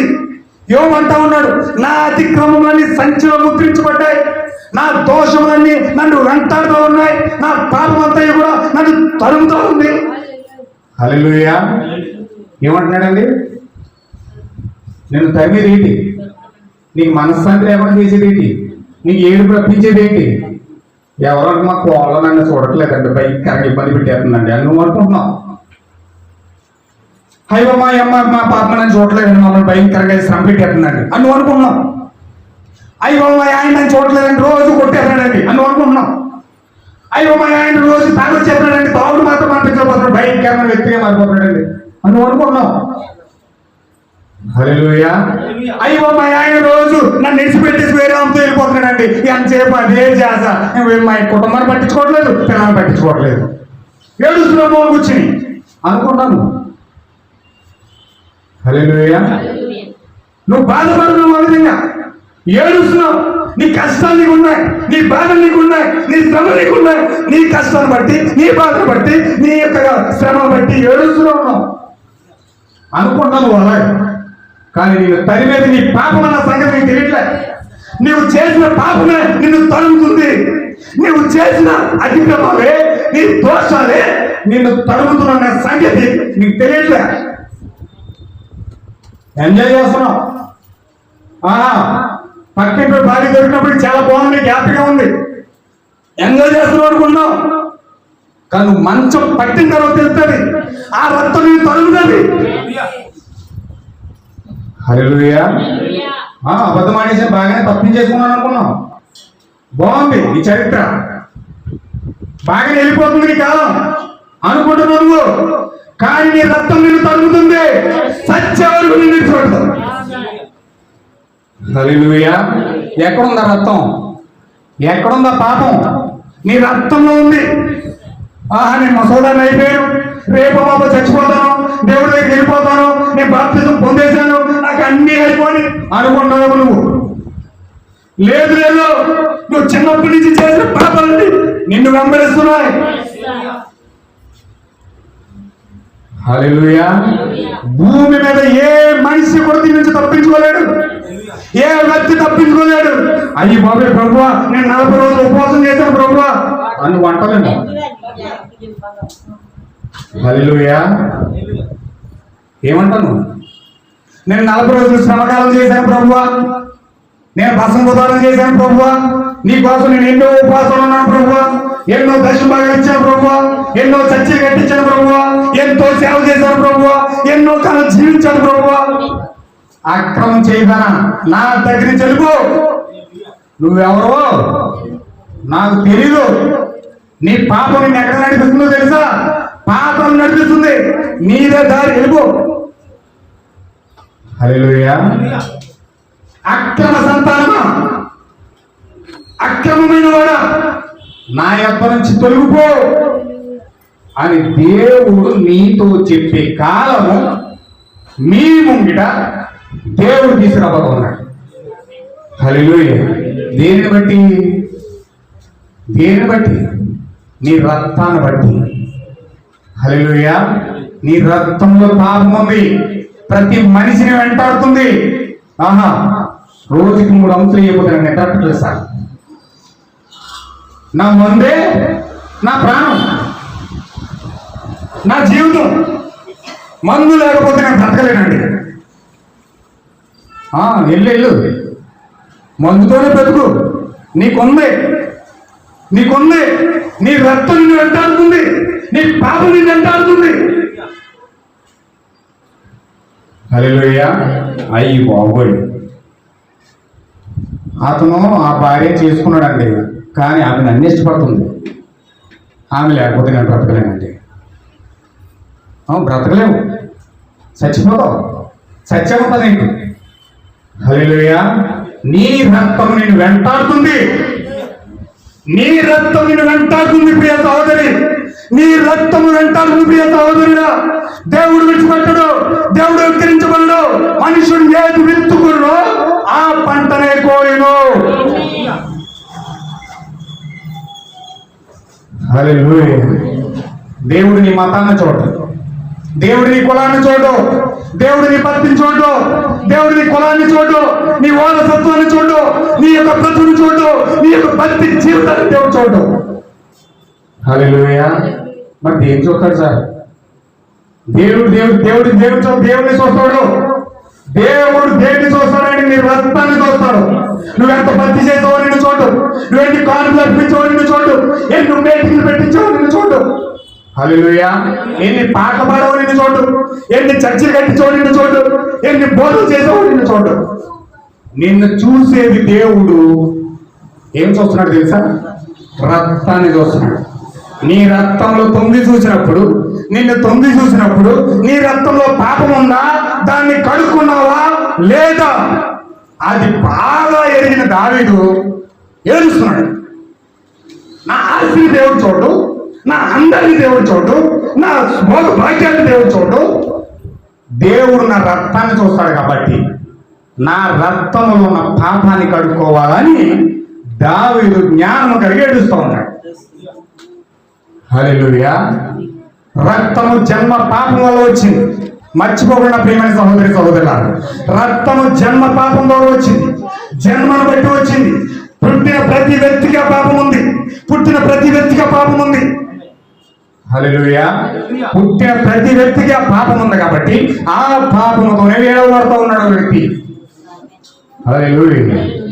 అందుకే ప్రభు అయిన యేసుక్రీస్తు ఏం చెప్పాడంటే, ఆ రక్తమును గూర్చి మీరు ప్రలాపించండి, రోధించండి, పశ్చాత్తాపడండి అని దేవుడు ఏడుస్తూ రెండు చేతులు చాపుకొని గొల్లులు ఏడుస్తూ హృదయాంత రంగంలోంచి రెండు చేతులు చాపుకొని ఆయన మనసు కర్మన పూర్తిగా నిన్ను ఆహ్వానిస్తా ఉన్నాడు తన చేతుల్లోకి. హల్లెలూయా. ఏ విధంగా దేవుడు రక్తము చెడిపోయింది కాబట్టి, రక్తము పాపము చెడిపోయింది కాబట్టి ఇప్పుడు ప్రకటన గ్రంథంలో 1వ అధ్యాయము 6వ వచనంలో చెప్తా ఉన్నాడు. చదవండి ఒకసారి.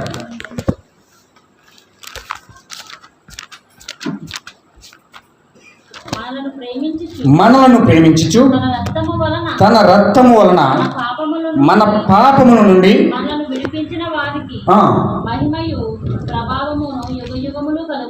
హల్లెలూయా. ఇప్పుడు పాపము రక్తంలో ఉన్నది కాబట్టి హెబ్రీ పత్రిక 9వ అధ్యాయంలో 25వ వచనంలో దేవుడు చెప్తా ఉన్నాడు, రక్త ప్రోక్షణ లేకుండా పాప క్షమాపణ జరగదు. ఏం చేయాలండి? రక్త ప్రోక్షణ లేకుండా పాప క్షమాపణ జరగదు. రక్తాన్ని ప్రోక్షించాలి. రక్తాన్ని ప్రోక్షిస్తేనే రక్తానికి రక్తమే ప్రాయశ్చిత్తమైనది. రక్తానికి రక్తమే ప్రాయశ్చిత్తార్థం కాబట్టి ఆయన ప్రాయశ్చిత్తార్థ బలిని, సమాధాన బలిని, దహన బలిని దేవుడు లేవియ కాలంలోను, ద్వితీయోపదేశ కాలంలోను ఇవన్నీ ఎందుకు ఇస్తున్నాడంటే గొర్రె పిల్ల యొక్క రక్తాన్ని ప్రోక్షించమంటా ఉన్నాడు. హల్లెలూయా. ఇప్పుడు గొర్రె పిల్ల యొక్క రక్తాన్ని ఎప్పుడైతే ప్రోక్షిస్తారో ఆ రక్తానికి ప్రాయశ్చిత్తార్థ బలి జరుగుతుంది, ఆ రక్తానికి సమాధాన బలి జరుగుతుంది, ఆ రక్తానికి దహన బలి జరుగుతుంది. హల్లెలూయా. ఇప్పుడు అందుకే యేసుక్రీస్తు రక్తములో ఉన్న పాపాన్ని విడిపించడానికి దేవుడు ఏం చేశాడంటే ఆ కల్వరి శిలువలో ఆ రక్తాన్ని ప్రోక్షించడం మొదలుపెట్టాడు. హల్లెలూయా. కల్వరి శిలువలో రక్తం ప్రోక్షిస్తున్నాడు తెలుసా? ఒక వ్యక్తి అన్నాడు, ఒక దుర్మార్గుడు, కల్వరి శిలువలో 3 మేకులు పీక్కోలేడు వ్యక్తి, అతను దేవుడు ఎలాగవుతాడు అన్నాడు. ఒక దుర్మార్గుడు అతను హేతువాది, కల్వరిలో 3 మేకులు పీక్కోలేనుడు దేవుడు ఎలాగవుతాడు అన్నాడు. హల్లెలూయా. ఆ బుద్ధిహీనుడికి తెలిస్తే, ఆ జన్మ పాపం ఆ రక్తంలో ఉండాలని ఆ బుద్ధిహీనుడికి తెలిస్తే ఈ మాట మాట్లాడకపోతుంది. అయ్యా, నీ పాపం నీ రక్తంలో ఉంది, నీ పాపం నిన్ను తరుగుతూ ఉంది, నీ పాపం నిన్ను వెంటాడుతూ ఉంది, నువ్వు చేసిన పాపము నిన్ను వెంటాడుతూ తరుగుతూ ఉంది.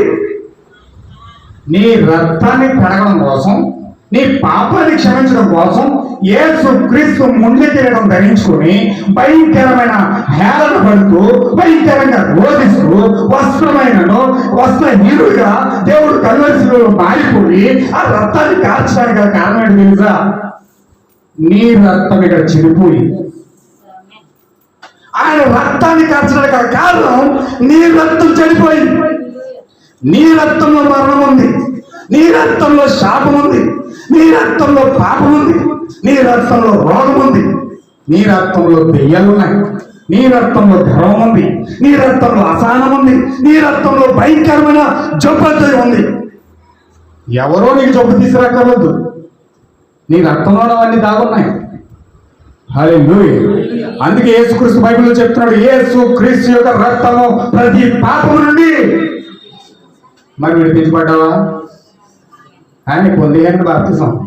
నేను రక్షణ పొందేయానండి, చిన్నప్పటి నుంచి క్రైస్తవుడండి. మరి నీ బూతులు ఏంటండి? అయ్యండి మనకు అలవాటు కదండి, అవి చెయ్యాలండి. చేయకపోతే మనం బతికేలాగా. మరి ఏంటి బాబు వ్యభిచారం? అయ్యో తప్పట్లేదండి. మరి ఏంటి పాపం? అయ్యో తప్పట్లేదండి. మరి ఏంటి ఈ యొక్క భయంకరమైన హేళన, భయంకరమైన జీవితం? అపహాస్యం చేయబడుతున్నాం. ఏంటి ఇలా బతుకుతున్నాం? ఏంటి గర్వం ఏంటి, బూతులు ఏంటి, వేషధారణ ఏంటి, ఈ నటన ఏంటి? భార్య భర్తల మధ్యలో ఈరోజు ఐక్యత లేదు. భార్య భర్తలు ఒకరినొకరు కొట్టుకుంటూ ఉంటారు, తిట్టుకుంటూ ఉంటారు, భయంకరమైన హేళన చేసుకుంటూ ఉంటారు. నీ బతుకు నువ్వు బతుకు, నా బతుకునే బతుకుతానంటారు. హల్లెలూయా. ప్రేమాభిమానాల మధ్యలో నమ్మకం లేదు. భర్త వెళ్ళిపోతాడు, భార్య వెళ్ళిపోతాడు. హల్లెలూయా. వాళ్ళ ఇష్టానుసారమైన జీవితాలు, అవిశ్వాసం. మళ్ళీ పేరు బోర్డు బయట ఉంటుంది, ఈ గృహమునకు దేవుడే యేసుక్రీస్తే అధిపతి. ఈ గృహానికి యేసుక్రీస్తు అధిపతిగా ఉండి లోపల నిద్ర కొట్టుకోమని చెప్పాడా? ఆ దేవుడు బయటేమో అధిపతిగా ఉన్నాడు, లోనేమో నేను కొట్టుకుసామన్నాడా, నిన్ను తాగమన్నాడా, నిన్ను తిరగమన్నాడా, నిన్ను వ్యభిచారం చేయమన్నాడా, నిన్ను అసహనం పడమన్నాడా, నిన్ను అసూయ పడమన్నాడా, నిన్ను భయంకరంగా వేసదారిగా జీవించన్నాడా?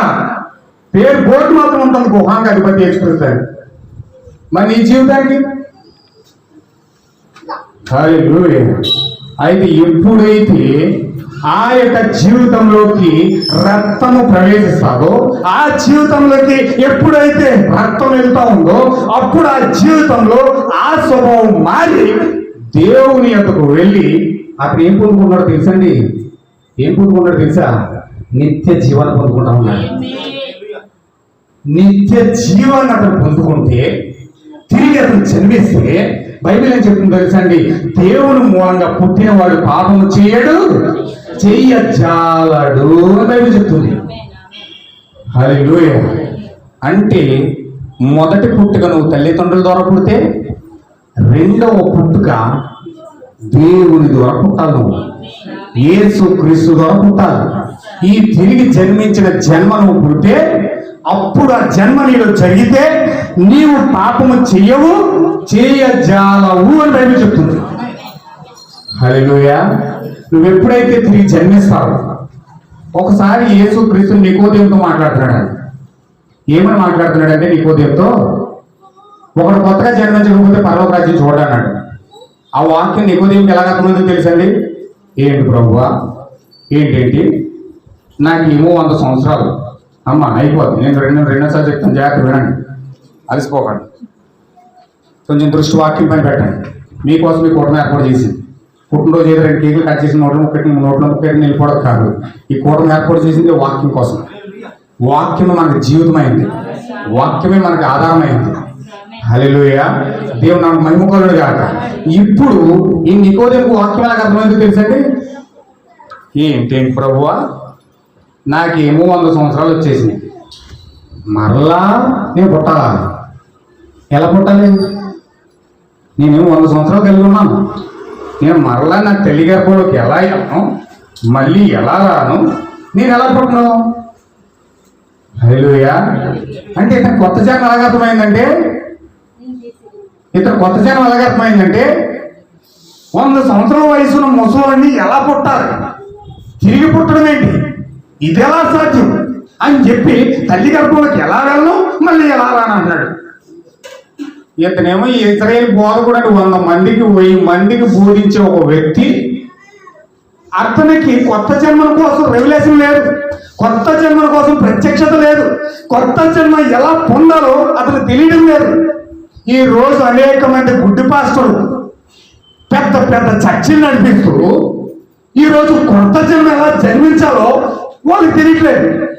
వాళ్ళకే తెలియకపోతే సంఘానికి ఏం చెప్తారు ఈరోజు?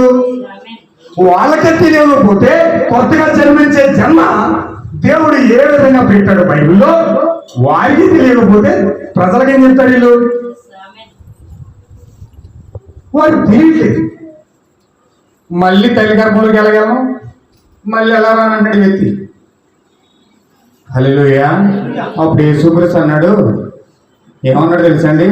కొచ్చలు పెట్టి లేఖనాలన్నీ తీసి, బాబు నువ్వు జాగ్రత్తగా వాక్యం నేర్చుకో, నువ్వు తెలియకుండా ఉన్నావు, నీకు దయచేసి చెప్తాడు అని కొచ్చలు పెట్టే వాక్యాన్ని అంత ఏమి వివరించలేదు ఆయన. ఆయన ఏమన్నాడు తెలుసా అండి? ఇజ్రాయేలు బోధకుడు ఏంటి ఈ మాత్రం తెలియదా నీకు? నేను చూసిన సంగతే కదా నేను చెప్పాను, విన్న సంగతిగా నేను చెప్పాను. ఇజ్రాయేలు బోధకుడు ఏంటి ఈ మాత్రం తెలియదా నీకు అని జాగ్రత్తగా అక్కడి నుంచి వెళ్ళిపోయాడు. కొత్త జన్మ అలా జన్మించాలో బోధకుడు చెప్పలేదు. ఇప్పుడు ఆ బోధకుడు తెలియలేదు. ఇప్పుడు ఆ బోధకుడు పరిస్థితి ఏంటి? ఆ బోధకుడే లేరు. కొత్తగా ఎలా జన్మించాలో యేసుక్రీస్తు ఏం చెప్పినట్టు తిరిగి జన్మించకుండా, కొత్తగా జన్మించకుండా, ఒక ఆత్మ మూలంగా, ఒక నీటి మూలంగా జన్మించకుండా దేవుడి రాజ్యం చూడాలి అన్నాడు. ఎందుకంటే దేవుడి రాజ్యం చూడాలంటే ఆత్మ మూలంగా, నీటి మూలంగా జన్మించాలి. ఇతనేమో జన్మించలేదు. ఎలాగని అడుగుతున్నాడు. ఇప్పుడు ఇతని పరిస్థితి ఏంటి? పరలోకి వెళ్తాడు ఇతను. మరి ఇతను వెళ్తాడని, పరలోకి వెళ్తాడని గ్యారంటీ లేదు. మరి ఇతను ఎమ్మడించి జనాలందరి పరిస్థితి ఏంటి? వీళ్ళేమో మా పాస్టర్ గారు, మా పాస్టర్ గారు, మా సంఘం అయ్యో మా పాస్టర్ గారు అంటే మా పాస్టర్ గారు తొల కొట్టేస్తున్నారు, మెసేజ్ చెప్పేస్తున్నారు. ఆయన ఏం కొత్త జనం లేదు. హల్లెలూయా. దేవుడు నాకు మహిమ కలుగు గాక. అయితే యేసు క్రీస్తు ఎప్పుడైతే అక్కడికి వచ్చి ఉన్నాడో ఆ సమరయ స్త్రీ దగ్గరికి వెళ్ళి జాగ్రత్తగా చెప్తున్నాడు, అమ్మ మెస్సియాను నేనే, తిరిగి జన్మించాలంటే నువ్వు నన్ను కలుసుకోవాలి. ఎప్పుడైతే ఆ సమరయ స్త్రీ ఎప్పుడైతే చూసిందో వెంటనే తిరిగి జన్మించి గ్రామాల్లోకి వెళ్ళిపోయి ఆ యొక్క మెస్సియా గ్రామస్తులందరికీ పరిచయం చేస్తా ఉంది. నా పాపాలన్నీ బయలుపరిచిన మెస్సియాని చూడండి వచ్చి. వాళ్ళేమో దెయ్యం అంటున్నారు, బయలుపుడు అంటున్నారు, అబద్ధాల గోరు అన్నాడు, అక్రమ సంతానం అన్నారు, రకరకాల పేర్లను యేసుక్రీస్తు పెడుతున్నారు. కానీ ఇక్కడ ఈ సమరయ స్త్రీ మాత్రం ఆయన మెస్సియా పరిచయం చేస్తా ఉంది. హల్లెలూయా. దేవుని నామమున మహిమ కలుగును గాక. ఈ గుడ్డోడికి ఈ యొక్క కొత్త జన్మ కోసం అర్థం కాలేదు. ఎప్పుడైతే యేసుక్రీస్తు చెప్తా ఉన్నాడో ఆ కార్యం అప్పుడు అర్థమవుతుంది. ఓ ప్రియమైన సహోదరి, ఓ ప్రియమైన సహోదరుడా, జాగ్రత్తగా విను, జాగ్రత్తగా అర్థం చేసుకో.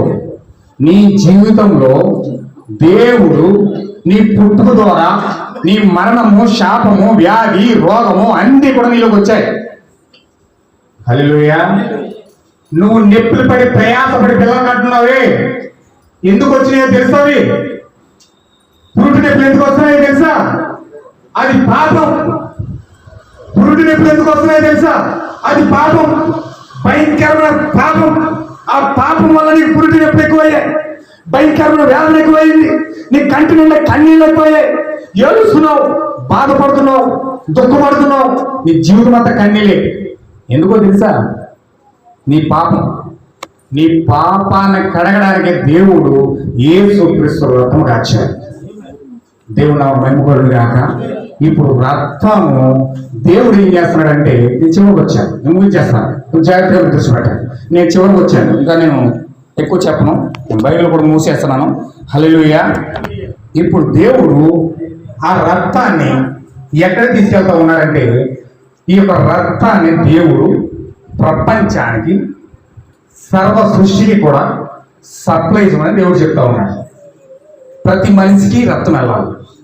యేసు క్రీస్తు కల్వరిలో కాచిన యొక్క రక్తము ప్రతి ఒక్క వ్యక్తి దగ్గరికి వెళ్ళాలి, ప్రతి ఒక్క వ్యక్తిని తాకాలి, ప్రతి ఇంటిని కూడా తాకాలి, ప్రతి గుడారాన్ని కూడా తాకాలి.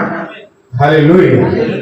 ఇప్పుడు ఒక వ్యక్తి యేసు క్రీస్తు యొక్క రక్తాన్ని తాకితేనే అతను మరణాన్ని నుంచి బయటపడతాడు, అతను రోగం నుంచి బయటపడతాడు, అతను శాపం నుంచి బయటపడతాడు, అతను భయంకరమైన వ్యాధి గ్రస్తుల నుంచి అన్నిటి నుంచి బయటకు వచ్చేస్తాడు. సమాధానం అతను వస్తాడు, జీవం అతను వస్తాడు, నిత్య జీవం అతను వస్తాడు. హల్లెలూయా. ఇప్పుడు ఆ వ్యక్తి పూర్తిగా ఆ పాపం నుంచి విడిపించబడతాడు. కాబట్టి ఇప్పుడు యేసుక్రీస్తు రక్తమే ప్రతి పాపం నుంచి విడిపిస్తాడు. కాబట్టి హల్లెలూయా, ఆ రక్తాన్ని సరఫరా చేయడం కోసం దేవుడు ఎలాంటి కార్యక్రమాన్ని ప్రవేశపెట్టాడంటే, సర్వ సృష్టికి వెళ్ళి సువార్త ప్రకటించి ఈ రక్తాన్ని సప్లై చేయమని తన శిష్యులకు సువార్తను అప్పగించాడు. హల్లెలూయా. ఎంతమందికి అర్థమైన మాట? అర్థమైన వాళ్ళందరూ ఆమె చెప్పండి ఒకసారి. నిద్ర ఉన్న వాళ్ళందరూ ఆమె చెప్పండి. నిద్రపోయే వాళ్ళందరూ ఆమె చెప్పండి ఒకసారి. హల్లెలూయా. అయితే ఎవరు నిద్రపోవట్లేదు అనమాట. దేవుని స్తోత్రం. హల్లెలూయా. అయితే ఇక్కడ ఏం జరుగుతుందో చూడండి. దేవుడు 12 మంది శిష్యులను ఏర్పాటు చేసుకుని సర్వ సృష్టికి వెళ్ళి ఈ రక్తాన్ని ప్రతి వ్యక్తికి సరఫరా చేయమన్నాడు. ఈ రక్తం ద్వారా ప్రతి వ్యక్తి కూడా నిత్య జీవం పొందుకోవాలి, పరిశుద్ధాత్మ పొందుకోవాలి. ఇప్పుడు ఈ యొక్క రక్తము ప్రతి వ్యక్తిని కూడా తాకాలి. ఆ తాకడం కోసం దేవుడు వేసిన ప్రణాళిక ఏంటో తెలుసా?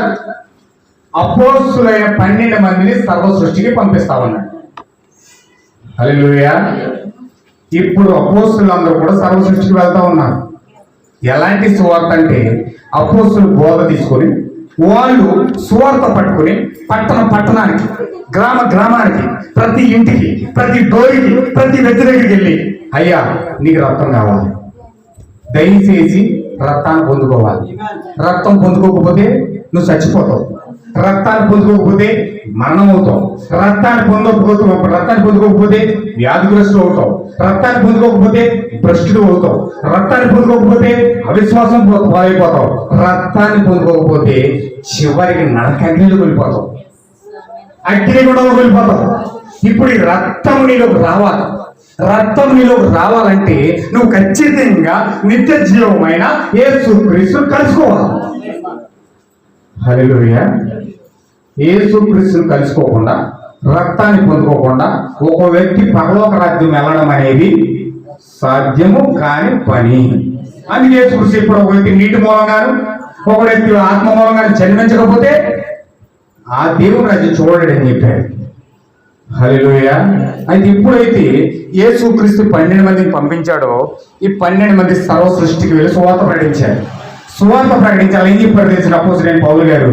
మేము ప్రకటించిన సువార్త కాక వేరొక సువార్త ఎవరు ప్రకటించినా సరే శాపగ్రస్తులగును గాక అని ఆజ్ఞలు జారీ చేసి, నేను ఇచ్చే ఆజ్ఞలు ప్రభు యొక్క ఆజ్ఞలని బైబిల్ చదివే ప్రతి ఒక్క విశ్వాసి జ్ఞాపకం పెట్టుకోవాలి. ఏమని చెప్పాడండి? నేను చెప్పే ప్రతి ఒక్క ఆజ్ఞలు ప్రభు యొక్క ఆజ్ఞలు. ఎవరు పడితే వాళ్ళ సొంత ఆలోచన తీసుకొచ్చి ఇందులో పెట్టకూడదు. ఎవరు పడితే వాళ్ళు సొంత సిద్ధాంతాన్ని తీసుకొచ్చి దీన్ని తగ్గించకూడదు. ఎవరు పడితే వాళ్ళు సొంత మనస్సాక్షితో వచ్చే ఆ యొక్క ప్రేరేపణ పట్టుకొచ్చి బైబిల్లో పెట్టకూడదు. హల్లెలూయా. ఏదైతే అపోస్తలులు బోధించారో, ఏదైతే అపోస్తలులు గారి గ్రంథాలు సర్వ సృష్టికి సువార్త ప్రకటించారో ఆ సువార్త ప్రకారము దేవుని సంఘం కట్టబడాలి. హల్లెలూయా. అయితే దేవుడు ఆ విధంగా అపోస్తలులు పంపించినప్పుడు, సువార్త ప్రకటించినప్పుడు వాళ్ళు నమ్మి బాప్తిజం పొందిన వాడు రక్షించబడినని దేవుడు వాగ్దానం చేసినట్లుగా నమ్మి బాప్తిజం వాళ్ళు ఇచ్చారు. నిజ బాప్తిజం ఇచ్చారు. ప్రభు యేసుక్రీస్తు నామములో బాప్తిజం ఇచ్చారు. ప్రభు రాత్రి భోజనం ఇచ్చారు. స్త్రీ బోధించకూడదని చెప్పారు. స్త్రీ సంఘంలో బోధిస్తే శాపం అని చెప్పారు. హల్లెలూయా. స్త్రీ సంఘం బోధిస్తే శాపం. యేసుక్రీస్తు నామములో బాప్తిజం ప్రపంచానికి అందజేశారు. ప్రభు రాత్రి భోజనం ప్రవహించారు. పాద పరిచయం ఇచ్చారు. కొత్త జన్మను ఇచ్చారు. పరిశుద్ధాత్మ బాప్తిజాన్ని ఇచ్చారు. ప్రపంచానికి మొత్తం రక్తం సరఫరా చేశారు. హల్లెలూయా. అయితే అక్కడ అబద్ధ సంఘాలు అనేకమైన సంఘాలు లేచి నిజమైన సేవకులు, నిజమైన అపోస్తలుని, అర్థశాస్త్రులను చేసి, భయంకరమైన అర్థశాస్త్రులను చేసి ఆ వాక్యాన్ని దాచేసి రోమన్ క్యాథలిక్ అనే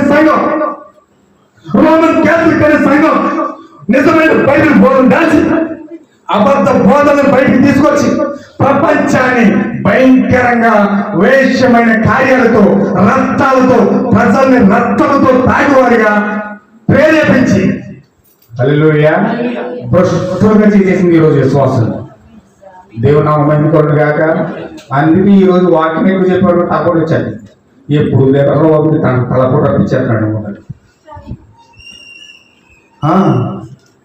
బుర్ర పెచ్చకపోతున్నామండి నిజమైన వాక్యం అన్నప్పటికీ. ఎందుకంటే వాళ్ళు రెండు అలవాటు ఉండదు, వాక్యం అంటే శ్రద్ధ ఉండదు. వారి జీవితం అంతే, ఇంకా అలా వెళ్ళిపోతారు, ఆ దారి అంటే అలా వెళ్ళిపోతూ ఉంటారు. ఒక గుట్టలో పడినా వేసి వెళ్ళిపోతారు, పేడలో పడినా కడిగేసుకుంటారు. వాళ్ళ ఇష్టం ఏదోటి, నాకు తలరా తల ఉందా అంటాడు అంతే. హల్లెలూయా. నీ తలరాత నువ్వు రాసుకుంటావు అన్న సంగతి నీకు తెలియట్లేదు అసలు. నీ తలరాత నువ్వు రాసుకుంటావు అన్న సంగతి, నీ మరణాన్ని నువ్వు తెచ్చుకుంటావు అన్న సంగతి, నీ వ్యాధులు నువ్వు తెచ్చుకుంటావు అన్న సంగతి, నీ శోధ నువ్వు తెచ్చుకుంటావు అన్న సంగతి నీకు తెలియడం లేదు. హల్లెలూయా. ఇప్పుడు ఈ రోమన్ క్యాథలిక్ సంఘం ఏం చేసిందో తెలుసండి? ఒక్కసారి ఒక్క లేఖనం చదవండి. ప్రకటన గ్రంథం 17వ అధ్యాయము 6వ వచనం.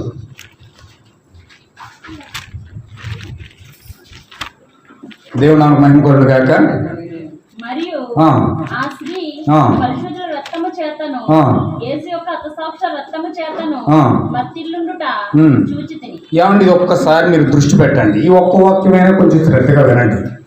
దేవుడు ఆది నుంచి ఏం చెప్పాడంటే రక్తం తినొద్దన్నాడు అన్నాడండి. ఎవరైనా రక్తంతో తింటారా? ఎవరైనా రక్తంతో తింటారండి? తినరు. రక్తంతో తినరు. రక్తంతో తినరు.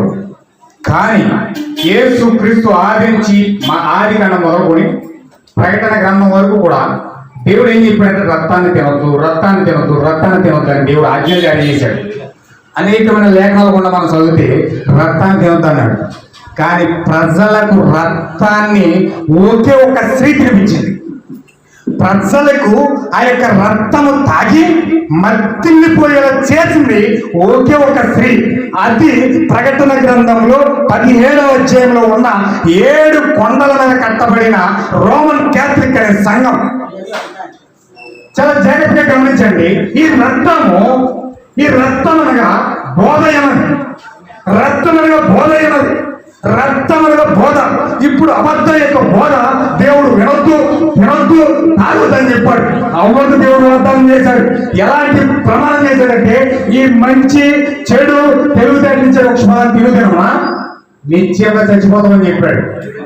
అని ఏం చెప్పాడు? మంచి చెడు తెలివితేటలించే ఒక ఫలాన్ని తినొద్దన్నాడండి. రక్తాన్ని తినొద్దన్నాడు. మంచి చెడు తెలివితేటలించే వృక్షఫలమే రక్తమై ఉంది. ఆ రక్తం తినొద్దన్నాడు. వాడు దేవుడు శబ్దం చేశాడు, తింటే చచ్చిపోతామని చెప్పాడు. అవే చేసింది తెలుసా అమ్మగారు? ఏది దేవుడు చేయొద్దు అన్నాడు అదే చేసింది వెళ్ళి.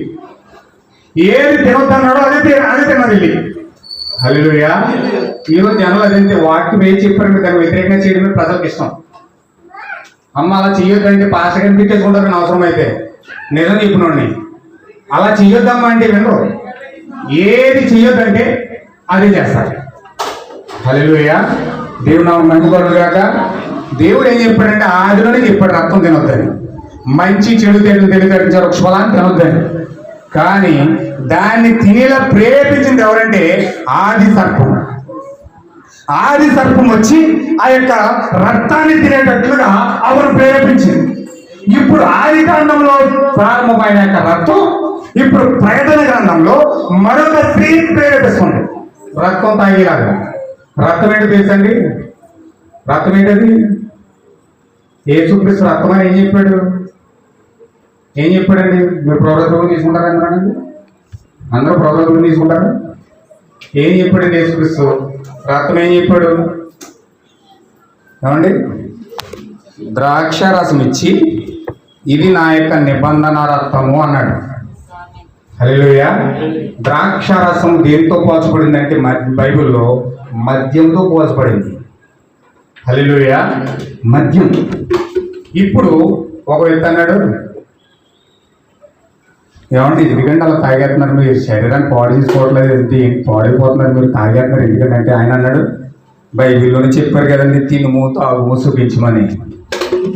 మరి తాగుద్దా? బాగానే తీసుకున్నాడు అతను. హల్లెలూయా. కానీ చెప్పిన ధనవంతుడు ఆ చెప్పిన మాటలోనే డెడ్ అయిపోయాడు. దేవుడు నాకు మహిమకొలును కాక. అయితే ఇక్కడ ఏం జరుగుతుందో చూడండి. దేవుడు నాకు మహిమకొలును కాక. ఇప్పుడు మద్యం అనగా బోధ ఉన్నది, ద్రాక్షరసం అనగా బోధ ఉన్నది, రక్తం అనగా బోధ ఉన్నది. అంటే అబద్ధ బోధ, నిజమైన బోధ. దేవుడు చెప్పింది ఏంటంటే నిజమైన బోధన వినమన్నాడు, అబద్ధమైన బోధన త్రోసేమన్నాడు. కానీ ఈ యొక్క రోమన్ క్యాథలిక్ సంఘం ఏం చేసిందో తెలుసండి, 6 లక్షల మంది విశ్వాసుల్ని అపోస్తుల్ని చంపేసి అర్థశాస్త్రం చేసి వాళ్ళు రాసిన గ్రంథాలన్నీ దాచేసి వీళ్ళు సొంత బైబిల్ ప్రింట్ చేసుకుని వాళ్ళు తప్పుడు బాప్తిసాలని కూడా ప్రవేశపెట్టి ఆ యొక్క స్త్రీల సమాజ యాజకత్వాన్ని తీసుకొచ్చి హల్లెలూయా వాళ్ళు ప్రభుత్వ భోజనం అంటే దివ్య బలి పూజ అని చెప్పి ఆ పస్కాన్ని ఏర్పాటు చేసి ఆ యొక్క సందమామ లాంటి రూపాయలు లాంటి ఆ సందమామ నోట్లో పెట్టి హల్లెలూయా లేని క్రిస్మస్ లేని నెట్టి దినాలు లేని అమావాస్యలు లేని చంద్రదేవత ఆరాధనలు లేని సూర్యుడు ఆరాధనని సంఘాల్లో తీసుకొచ్చి సంఘాలను విశ్వాసులను భయంకరమైన విగ్రహారాధన చేసేటోళ్ళుగా ఈరోజు సంఘాన్ని మార్చేసింది. సంఘాలు ఏం చేస్తాం తెలుసండి, ఏం చేస్తామంటే ఈరోజు మాది క్రిస్మస్ అండి, ఎక్కడుందో క్రిస్మస్. హల్లెలూయా క్రిస్మస్ చేసేస్తున్నారు, ఈస్టర్ చేసేస్తున్నారు, పసంపు ద్వారా చేసేస్తున్నారు, వచ్చిన యేసుక్రీస్తు చిన్న వేసేస్తున్నారు. హల్లెలూయా అయితే ఈ రోమన్ క్యాథలిక్ అనే సంఘము ప్రపంచానికి మద్యం సరఫరా చేస్తుంది, పాపాన్ని సరఫరా చేస్తుంది, ద్రాక్ష రసాన్ని సరఫరా చేస్తుంది, ఆ రక్తాన్ని సరఫరా చేసి ప్రజల్ని త్రాగే వారికి ప్రేరేపిస్తుంది.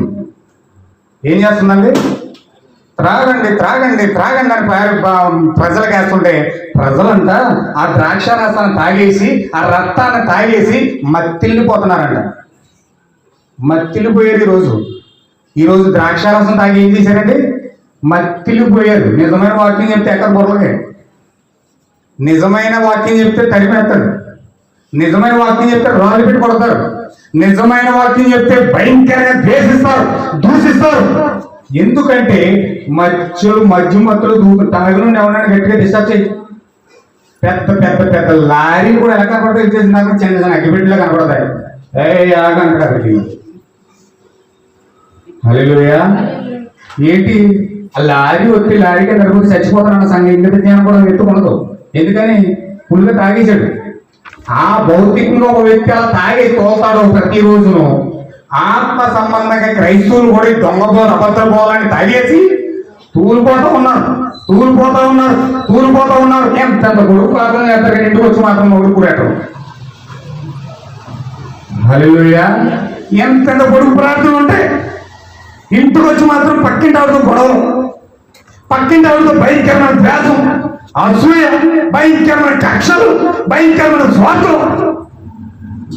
ఏం మారినాయండి జీవితంలో? ఏది మారదు, ఏం మారో. అమ్మ ప్రార్థన చేద్దాం అంటే నేను 40 రోజులు చేశానండి, అయ్యో ఎంత బతుకురాలో కాదు. హల్లెలూయా.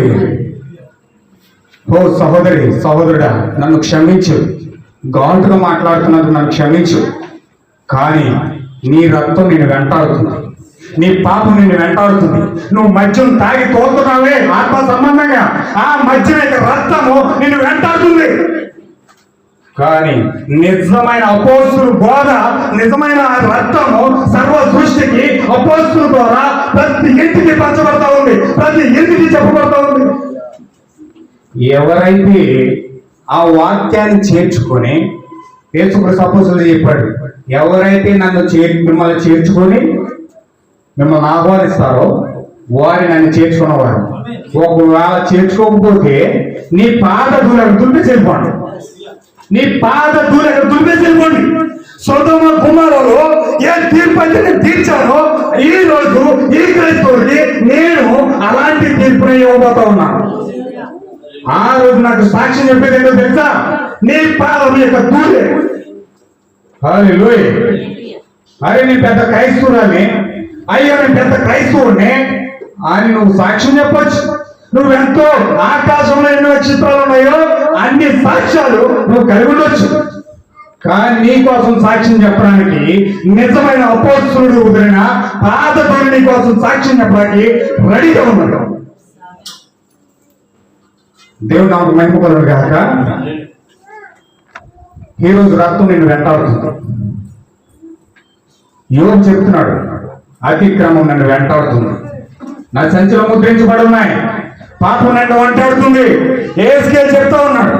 ఏమని చెప్తున్నాడు తెలుసా? నువ్వు రక్తాన్ని ప్రేమించావు కాబట్టి రక్తమే నిన్ను తరుముతా ఉంది. ఎవరు ప్రేమిస్తున్నారు ఈరోజు మనుషులండి? దేవుడు రక్తాన్ని తినొద్దన్నాడు, కానీ మనుషులు ఎవరు ప్రేమిస్తున్నారు? రక్తాన్ని ప్రేమిస్తారు. కానీ నిజమైన విశ్వాసులు ఖచ్చితంగా దేవుని ప్రేమిస్తారు. ఈరోజు సోదరుడు వేణు రక్తాన్ని ప్రేమించకుండా వాక్యాన్ని ప్రేమించాడు కాబట్టి, తన యొక్క రక్తాన్ని ద్వేషించి వాక్యాన్ని ప్రేమించాడు కాబట్టి ఈరోజు వాక్యంతో నిలబడ్డాడు. దేవుని నామమున మహిమ కలుగును గాక. ఎవరైతే రక్తాన్ని ప్రేమిస్తారో వాళ్ళు వాక్యాన్ని ప్రేమించలేరు. రక్తాన్ని ప్రేమించిన వాళ్ళు వాక్యాన్ని ప్రేమించలేరు. వాక్యాన్ని ప్రేమించిన వాళ్ళు రక్తాన్ని ప్రేమించలేరు. హల్లెలూయా. నీ యొక్క శరీరంలో ఉన్న రక్తాన్ని నువ్వు ఎప్పుడైతే కడుక్కున్నావో అప్పుడు దేవుడు నీకు నిత్య జీవాన్ని ఇచ్చి పరలోక రాజ్యం తీసుకెళ్ళడానికి దేవుడు నిన్ను సిద్ధపరచును గాక. ఆమేన్. దేవుడి వాక్యం దీవించును గాక. అందరూ లేచి నిలబడండి. చిన్న ప్రార్థన చేసి నీ కూటను ముగించుకుందాం. దయచేసి అందరూ మీ యొక్క సన్నిధిలోకి, మీ యొక్క వాక్యం యొక్క సన్నిధిలోకి ఒకసారి రండి. అందరూ చివరిగా చిన్న ప్రార్థన చేద్దాం.